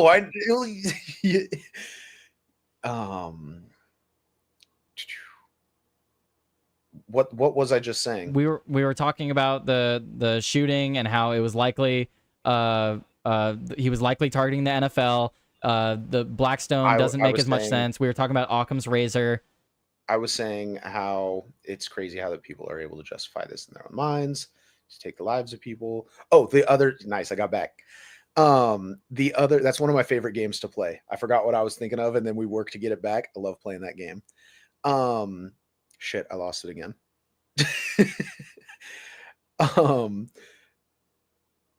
Okay, the other side of this story is, did you hear about the news articles that were like calling this the white looking male or something like that?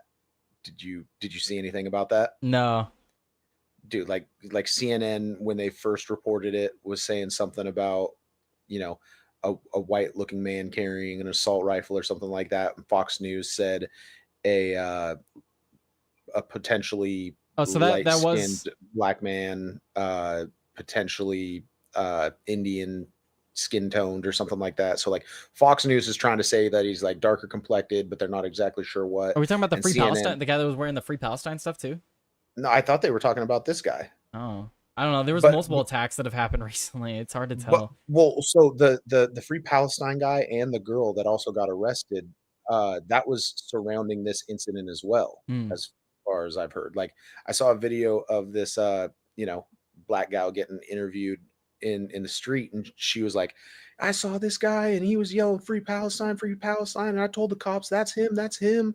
And so this dude got arrested when he might not even be involved.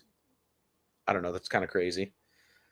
But so I don't know what happened with the other people Midwest who were- Mystery sent me the address, and that is the main building Gotcha. for Blackstone. But still, But like that's the one piece of evidence is the fact that, yeah, but it's he was also the careful. headquarters for the NFL. So or is the NFL on? I feel like that's dangerous to start looking up right now. But like, I'm not. Yeah, what it's floor fine. was he trying to get to? You know what I mean? Did he go to the wrong one? Did He did go have to the wrong that floor. information? That was the issue. He went to the wrong floor. Right. Yeah, I saw it on X Midwest, and you are correct that is the main headquarters for Blackstone. But I still think there's too many leaps to make to say that he did mean to target Blackstone. I think it's a lot easier to make the assumption that he was a disgruntled former football player. Hey, that's Huh? sorry. That's the same address for the main NFL headquarters. So yeah, That's the address that ChatGPT told me for the NFL headquarters as well. wait, Midwest. They only say he went to the wrong floor because of the note. Yeah, and if the note's real, then that directly states that that's the case. If the note turns out to be factual, then you're just wrong. So your argument would have to be that they're lying about the note. Your argument now has to be that the note doesn't exist, or that they're lying about the contents of it. And what benefit would that serve? Just to protect the people who are buying property so that Gen Z can't get houses? That's I don't see them lying Like- about that though. Midwest Mysteries. That's something very easily false, like that could be checked. That's if they were going to lie about something like that, there would just be no note. They would just say there's no note. Yeah, they lied about the Nashville shooter forever. Yeah, you're right. They did lie about the Nashville shooter forever. They hid the motive forever. But yeah, they hid it. manifesto. Right now, they're releasing the manifesto basically immediately. You know, this note might as well be the manifesto, right? Yeah, if they're reading off the note and they're saying this is directly from the note, I'm leaning towards believing them, because later down the line, 5 years from now, we actually get the note or something for whatever reason. Let's say it is that long, and then it turns out it was all bullshit. Well, then there you go. It's all bullshit, and then they would all be held accountable. It's kind of, interesting how like when we don't immediately get a manifesto that has motive, we're always just like, release the manifesto, we need to know the motive. And when they do release the manifesto within the same 24 hours, we're like, they're lying about the manifesto, they're lying about the motive. Midwest, You know what I mean? Like, yeah, and Midwest, I appreciate you've got your tinfoil hat on. You don't trust everything you see. You said, I'll just say this, I'll believe it when I see it. You need to have that same exact mindset when it comes to this Blackstone stuff you're saying. You need to believe it when you see it. There's no proof other than he accidentally went to that room, and you're saying that no, it was on purpose. That's the only thing, is he went to the wrong floor. Your argument is that he didn't. So like Either way. I'm saying, I'll believe it when I see it. Is the same argument. So yeah, just keep the same energy for both arguments, man. Anyway, let's move on to this next story. Let's see, we got other stories. If you bring this one back up, you should look up the initial news articles that were like giving a description of the man, because that is an interesting. So many attacks that happen every day, man. I'll try though for sure. And then let's pull this up because I thought this was hilarious. I have to show this. I mean, this is just funny. I don't know where you're at on Israel and stuff, TJ, but I'm just becoming more and more anti-Israel by the day. And I mean, you have this from Benjamin Netanyahu. There is no starvation in Gaza, no policy of starvation in Gaza, and I assure you that we have a commitment to achieve our war goals. We will continue to fight till we achieve the release of our hostages and the destruction of Hamas's military and governing capabilities. They shall be there no more. And then this is just the clip of him saying that. I don't really feel like hearing him talk, but we can play the clip if you want. I rather move on to where Trump says that he does not endorse Netanyahu's claim that there's no starvation in Gaza. Even Trump had to come out and say, yeah, you're wrong on that. Because there's starvation very clearly happening in Gaza. There's reports of families being shot and killed for target practice on their way to retrieve food from aid sites. Like, there's heinous fucking things going on over there. You could have made the argument early on in this war after October 7th that there needs to be some justice and accountability, but we are long fucking past that. And you look at the strikes that they had in Iran where they were so precise and they took out their targets directly. And then you look at what they're doing in Gaza and in Palestine, and they have to starve entire families. The population is more than half children. They have to starve all of them. It's crazy. They have to starve them. They have to level buildings. You can see in the thumbnail today, they just today, once again, Israel tried to restrict the Gaza aid. Once again, its policy failed miserably. So they are trying to restrict aid, but the aid is still getting through because nations are so aggressively fighting against it. Just recently, they were given food and stuff. It's crazy. So what is with the airdropping of the food supplies coming in or something like that? Like just dropping down in parachutes? Yeah, we're parachuting food in. We're bringing it in on boats. We're bringing it in through multiple avenues, and the IDF is trying to halt it where they can. I mean, just the other day, I didn't bring up the story, but they captured another flotilla that was sailing to Gaza in protest. Saw something about that. Yeah. So it's just crazy. And I titled the video today that nations are beginning to turn against Israel, because it's true. You see France, you see the European Union, you even see Donald Trump a little bit going against it. And Donald Trump has been on the side of Israel and Netanyahu in this term, but even with this, he's like, nah, dude, I can't endorse what you're claiming. Right. Like the blockade, like then there was the general that said not a single grain is going to get through the blockade or something like that. Yeah, not a single grain. They don't want anything getting through the blockade, which isn't happening. There is some food getting through, but it's at a trickle. And then you have other stories like this coming from the IDF. IDF soldiers removed from duty and punished after refusing orders to return and fight in Gaza. They have their own soldiers now refusing to go and fight. Right. They're just realizing like this is fucked up. Yeah, I mean, dude, imagine you're out there on the front lines, right? And you're guarding the border of Israel, and then you're just watching from the fence, and you see the people up in the guard post start taking pot shots at the people going to get food. Yeah, that would turn me against my country. Like that, seeing shit like that would turn me against my own army. Yeah. Yeah. So I don't know, one concept that I've been thinking of, and like I'm like fairly anti-Israel. Like what I'm trying to do is like see just like whatever justification either side is making, and then determine if I'm, if I agree or disagree with it or whatever. But a concept that I've been kind of thinking of is like, if we did have something like October 7th happen in the US, or we had another 9/11 or something like that, we know exactly who did it. What percentage of the people would just be like, just fucking glass the entire country, wipe it off the map. I don't care who's involved at all. This country does not get to exist. You got warmonger anymore. Lindsey Graham saying things like that. He literally, I could have pulled that up. I saw that while I was looking for news today. Lindsey Graham basically said that Israel should just conquer Gaza at this point. Well, I mean, they kind of have. They kind of have. Like, yeah, they have control over 70-80% of the territory now of what was left, and it wasn't a big area to begin with. Yeah, it seems like they went with a scorched earth strategy when what they should have done is more of like a SEAL Team 6 style. You go out, you take out precision the leaders, and then you just like work your way.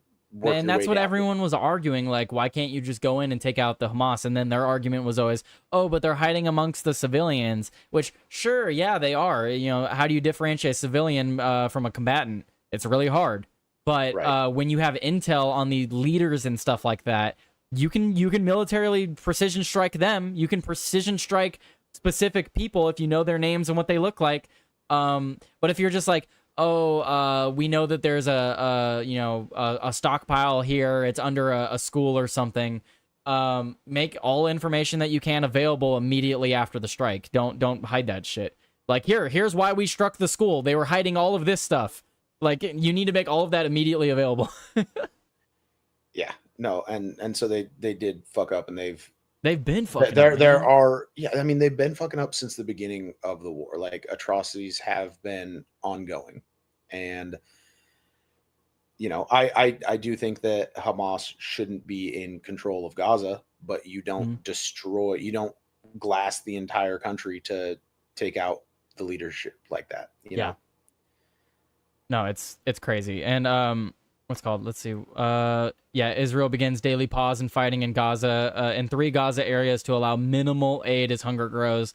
I'm not gonna show it here, dude. I don't know if you've seen it. The pictures of I mean, I know they're using it for propaganda, but fuck, man, does it work? Seeing the children starving, seeing the babies that are brittle as bone, like it's fucking heartbreaking. And I just don't know how, like, even the Israeli people are just okay with that. You know, like it's like, I don't understand why these people aren't leaving. Like, yeah, it's going to be a tough journey, but like a lot of them can't though. Where do they go? Egypt won't let them in. Israel won't let them in. All the surrounding countries won't let them in. Then be as close to the border of one of these countries as possible. Sneak in somehow. Literally, yeah. Build your fucking house within inches of the Egyptian border. That way, when they strike you, that hits the Egyptian border. Right. I mean, that's kind of what I'm saying. Like, there's got to be a little bit of a buffer zone because they don't want to get that close to the border. So, like, that's probably the safest place you could be. And, like, you know, if they put, you know, they can welcome you across the border for a minute to get food or something like that. If aid was coming to, you know, if aid was coming through Egypt and you're on the border of Egypt, then they can bring the aid right to there. And then if people are getting shot while Egypt is giving aid within their borders, well, then that's an attack on Egypt. And I feel like there would be more outcry, you know, from them attacking. You know what I mean? Like, I don't know.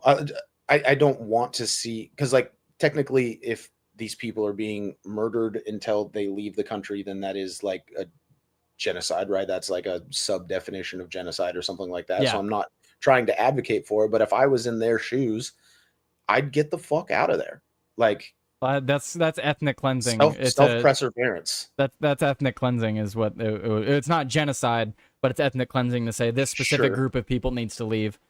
Sure. And I get what you're saying. I'm not saying that that's what you want. But I agree. If I was someone in that area, I would do everything in my power to take me and my family and get out of there.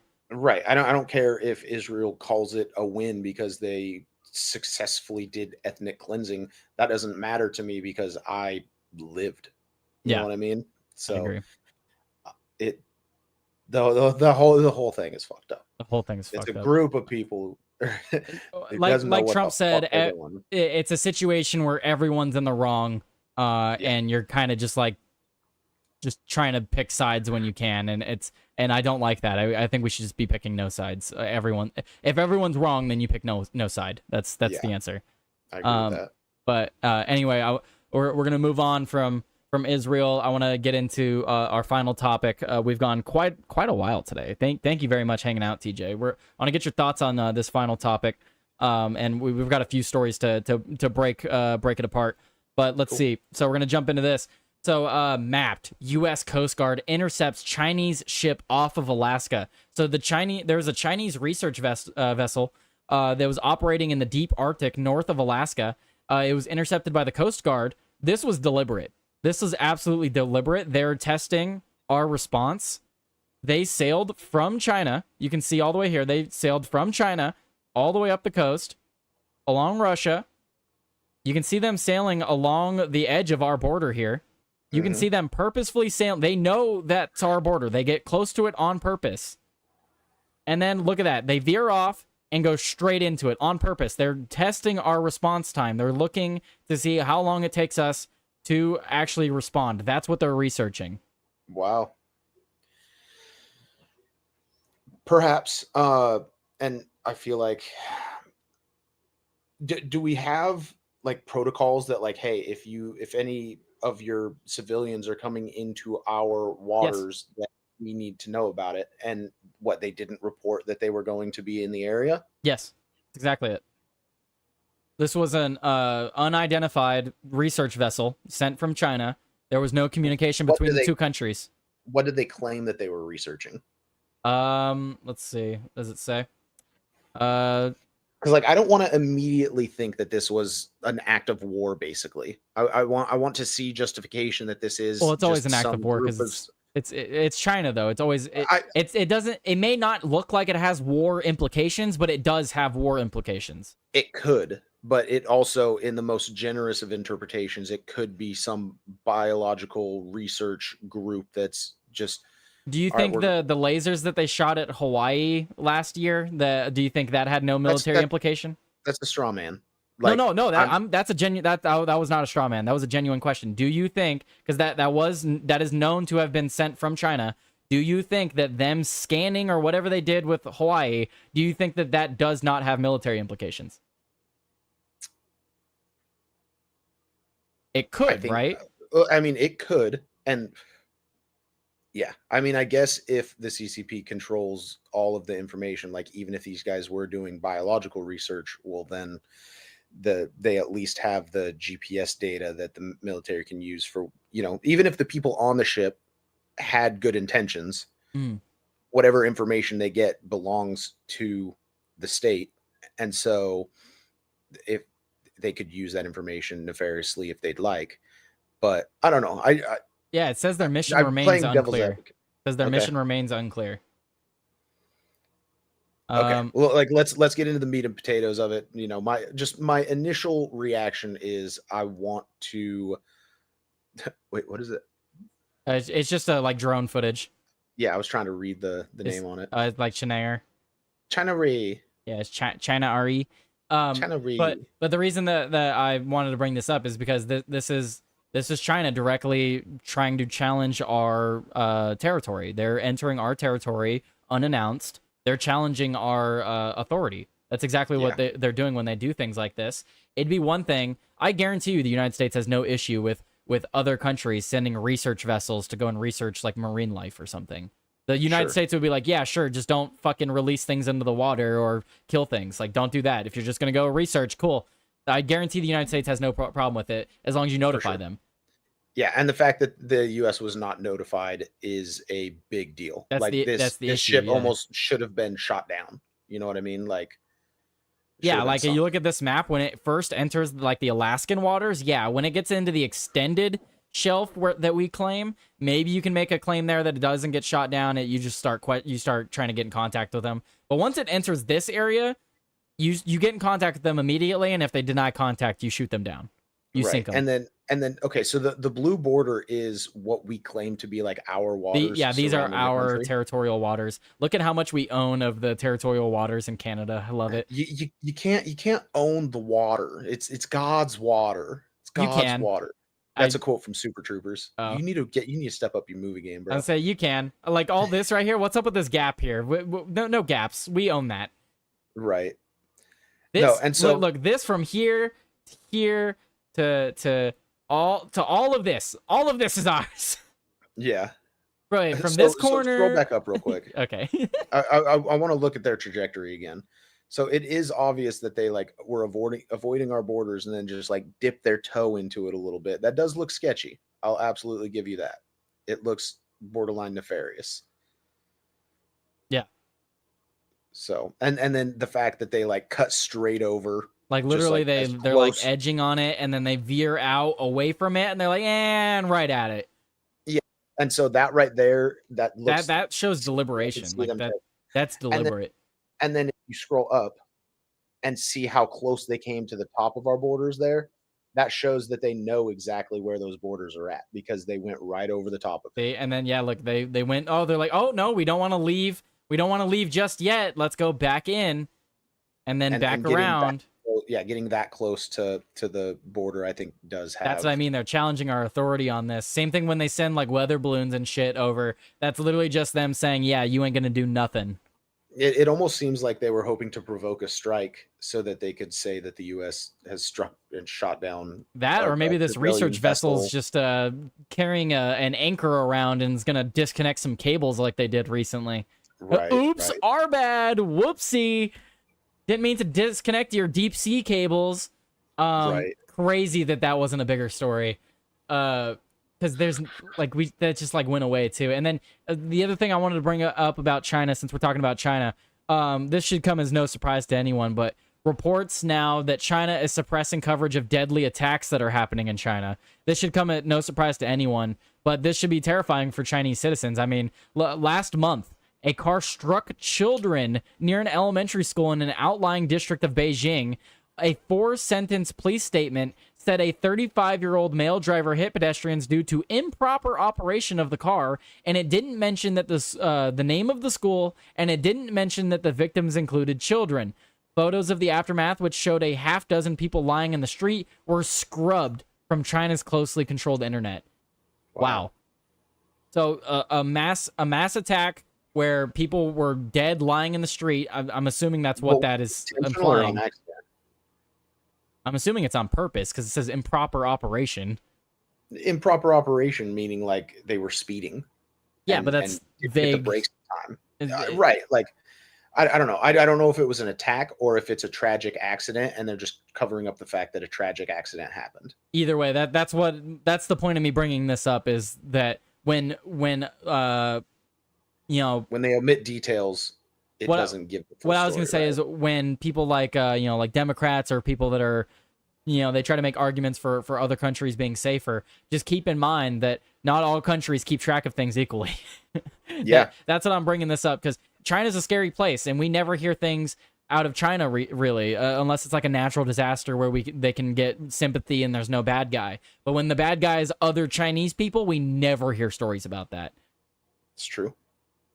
So that's why I wanted to bring it up, because there's people calling for the truth on Weibo, which is the leading social media platform. It's basically the X of China, is what this article is claiming. The ruling Communist Party has expanded information control since Xi Jinping came to power in 2012, seeing it as a way to prevent unrest. More and more topics, from negative news about the economy to LGBTQ plus identity, have become subject to some form of censorship in the past year. Mass attacks, including which a person kills or injures multiple people with a vehicle or knife, appear to have been added to the list.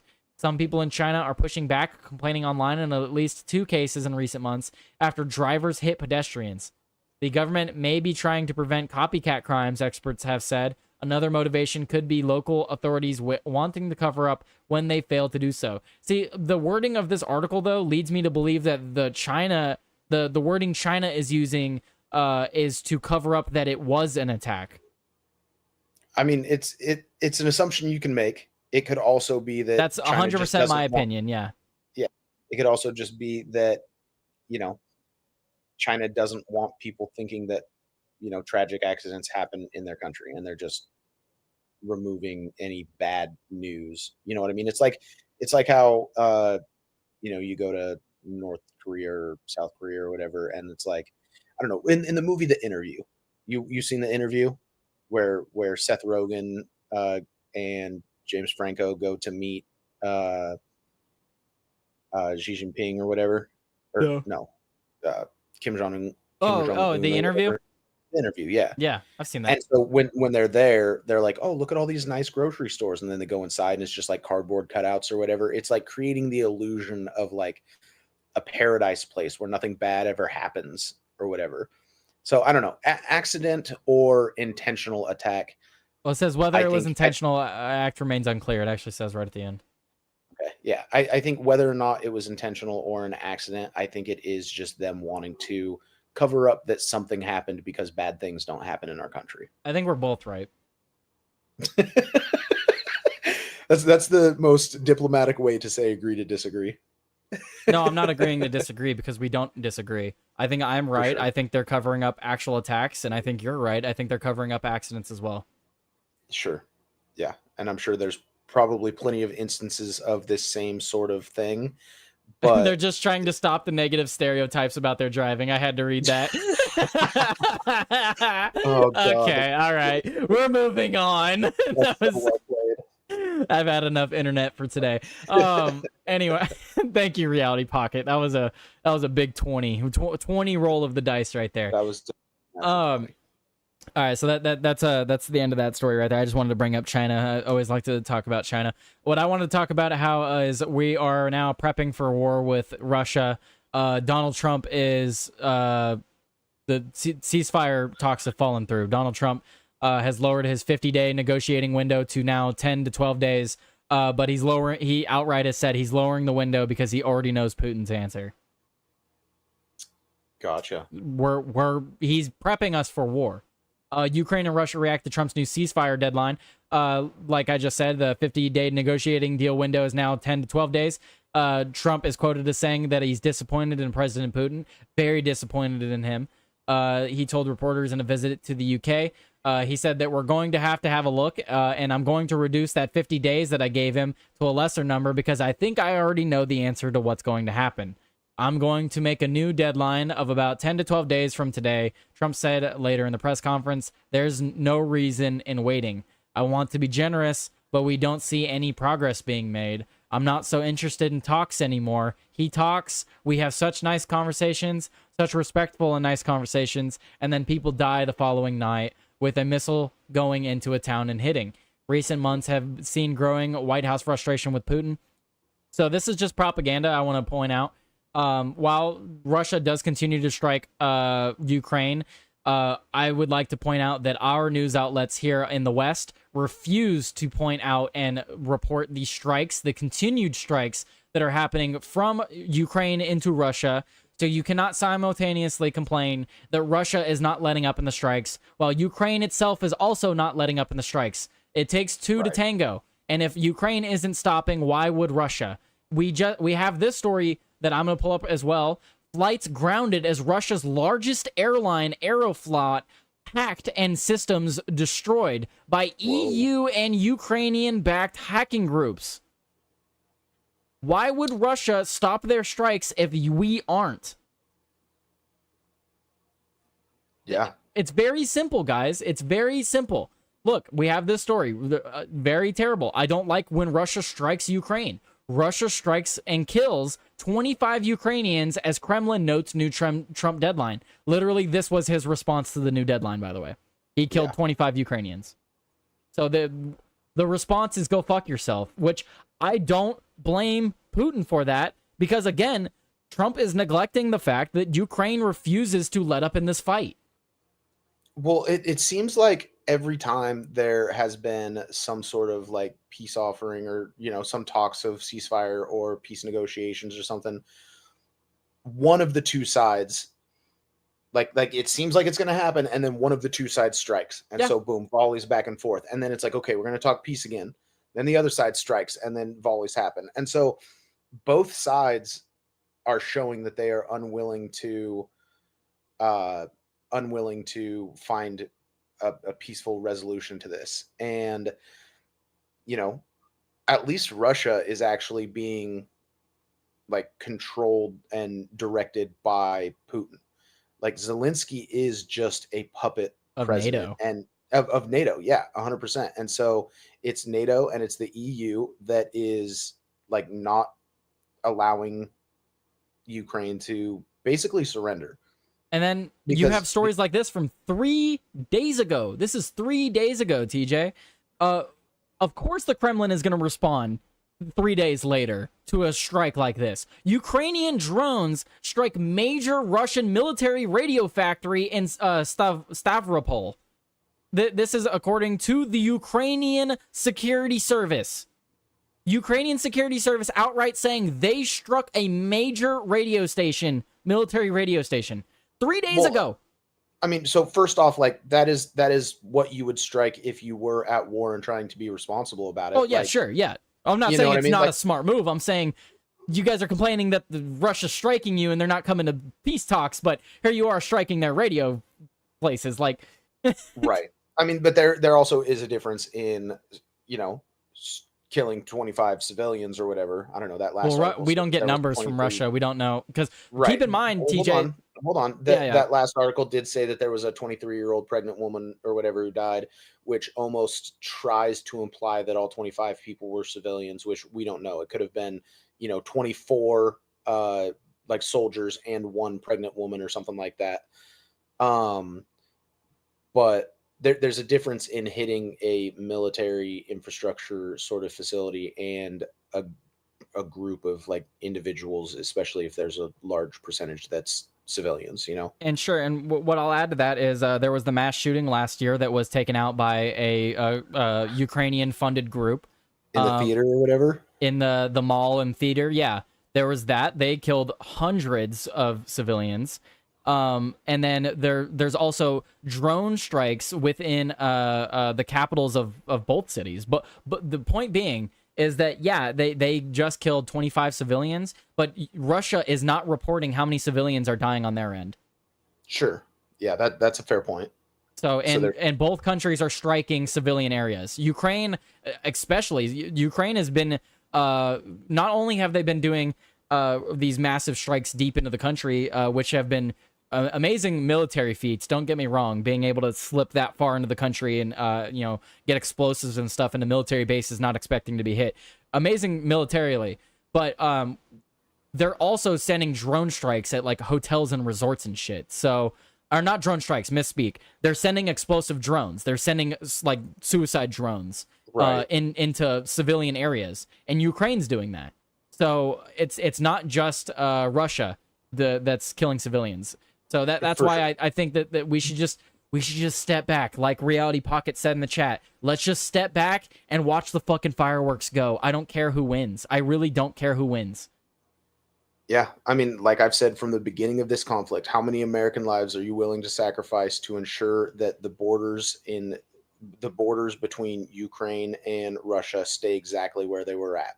How many American lives are you willing to sacrifice for that fucking line? Well, and in that conversation we had, because that was a really good conversation, we also even went as far to say how many lives in general need to die in order to hold the border of Ukraine. Yeah. What's the number where we're like, okay, that was too many? Well, I mean, at some point there's the sunk cost fallacy. Mm-hmm. You know what I mean? And I feel like that's kind of where both sides are at. Like if Russia Russia purposefully puts himself there, though. Let's be fair. Well, I know, but follow me on this. No, I get what you're saying.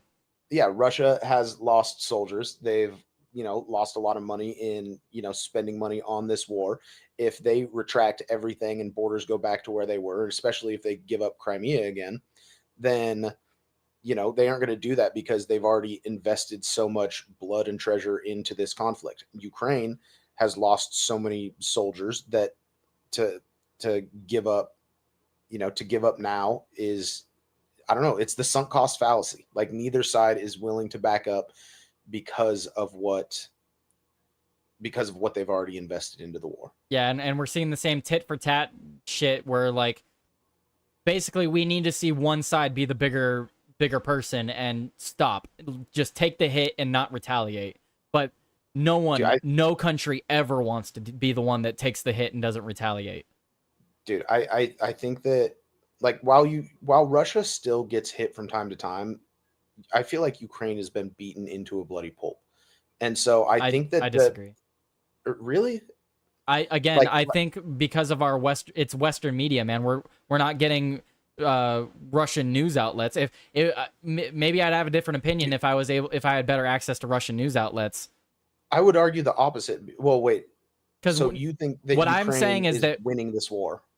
What I'm saying is that Ukraine is losing the war, but what I'm also saying is that there's mass casualties on both sides, but we're only getting the sympathy of the Ukrainians. We're not getting the sympathetic articles for the Russians. We're not going to get stories about the Russian civilians getting killed. We're not going to get the stories about Russia taking casualties or what's called. I had a story that barely got coverage, but we're not getting stories when Ukraine takes territory back. We don't get those stories. We only get the stories when Ukraine gets sympathy. That is a fair point.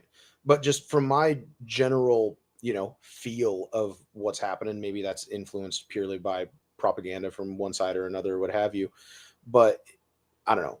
It felt like Ukraine lost this war long ago, and I think that the terms of surrender basically that make the most sense is Crimea and the Donbass go to Russia.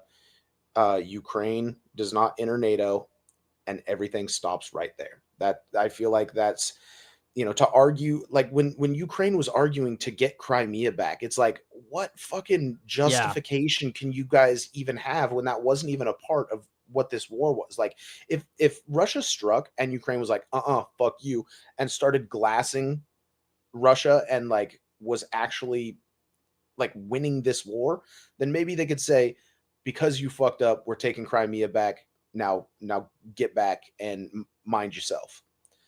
But that's not the case.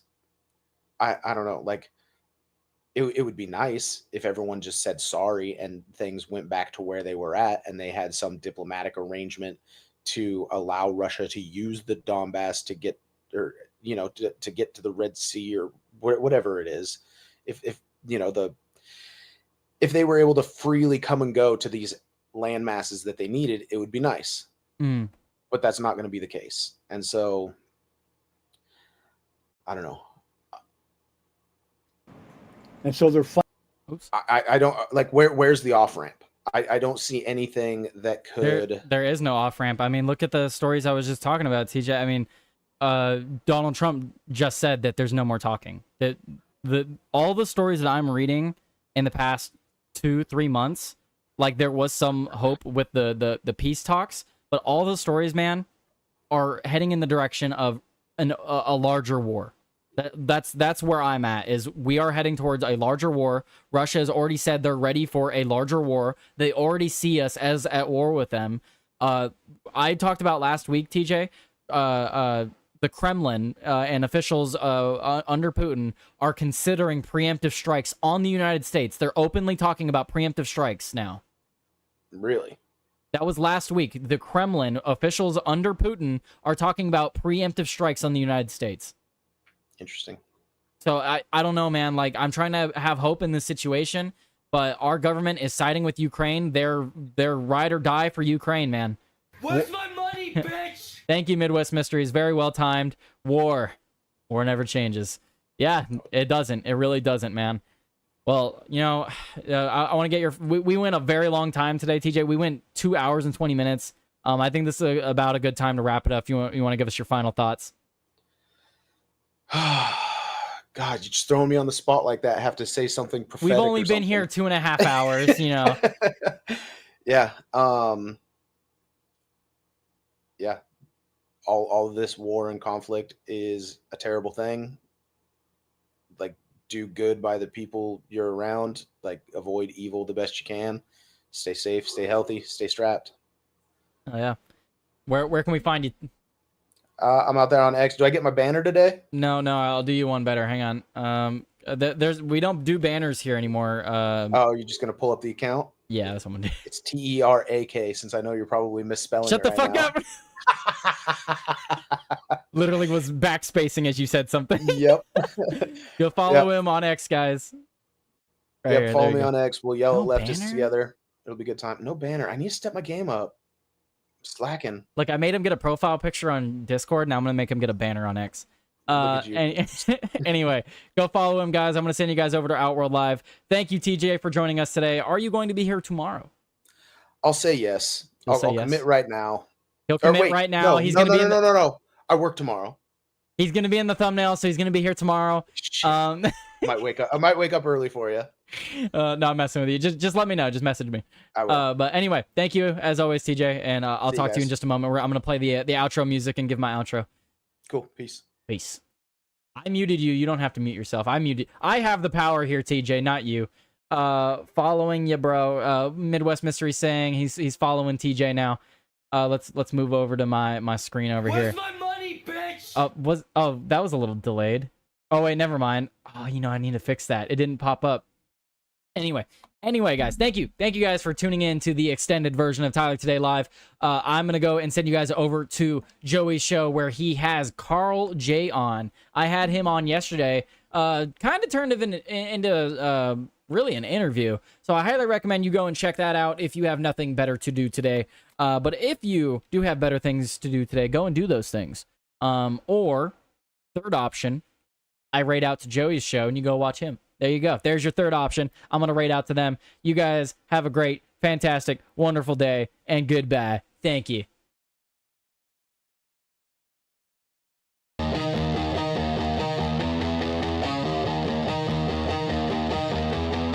Static comes in my ears, street feels blurry. Headlines scream like wolves in a flurry. Who's the liar? Who's the thief? Who's the saint in disguise? Tell me, Tyler, are you dodging the knives? Left, right, both wrong. Truth's been gone too long. Tyler today, cut through the haze. Truth ain't a weapon, it's a light, it's a blaze. Tyler today, won't let it decay. Dodging the shadows, truth finds its way.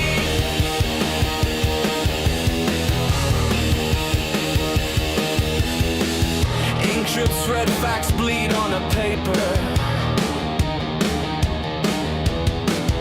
Voices crack, truths lost in the vapor.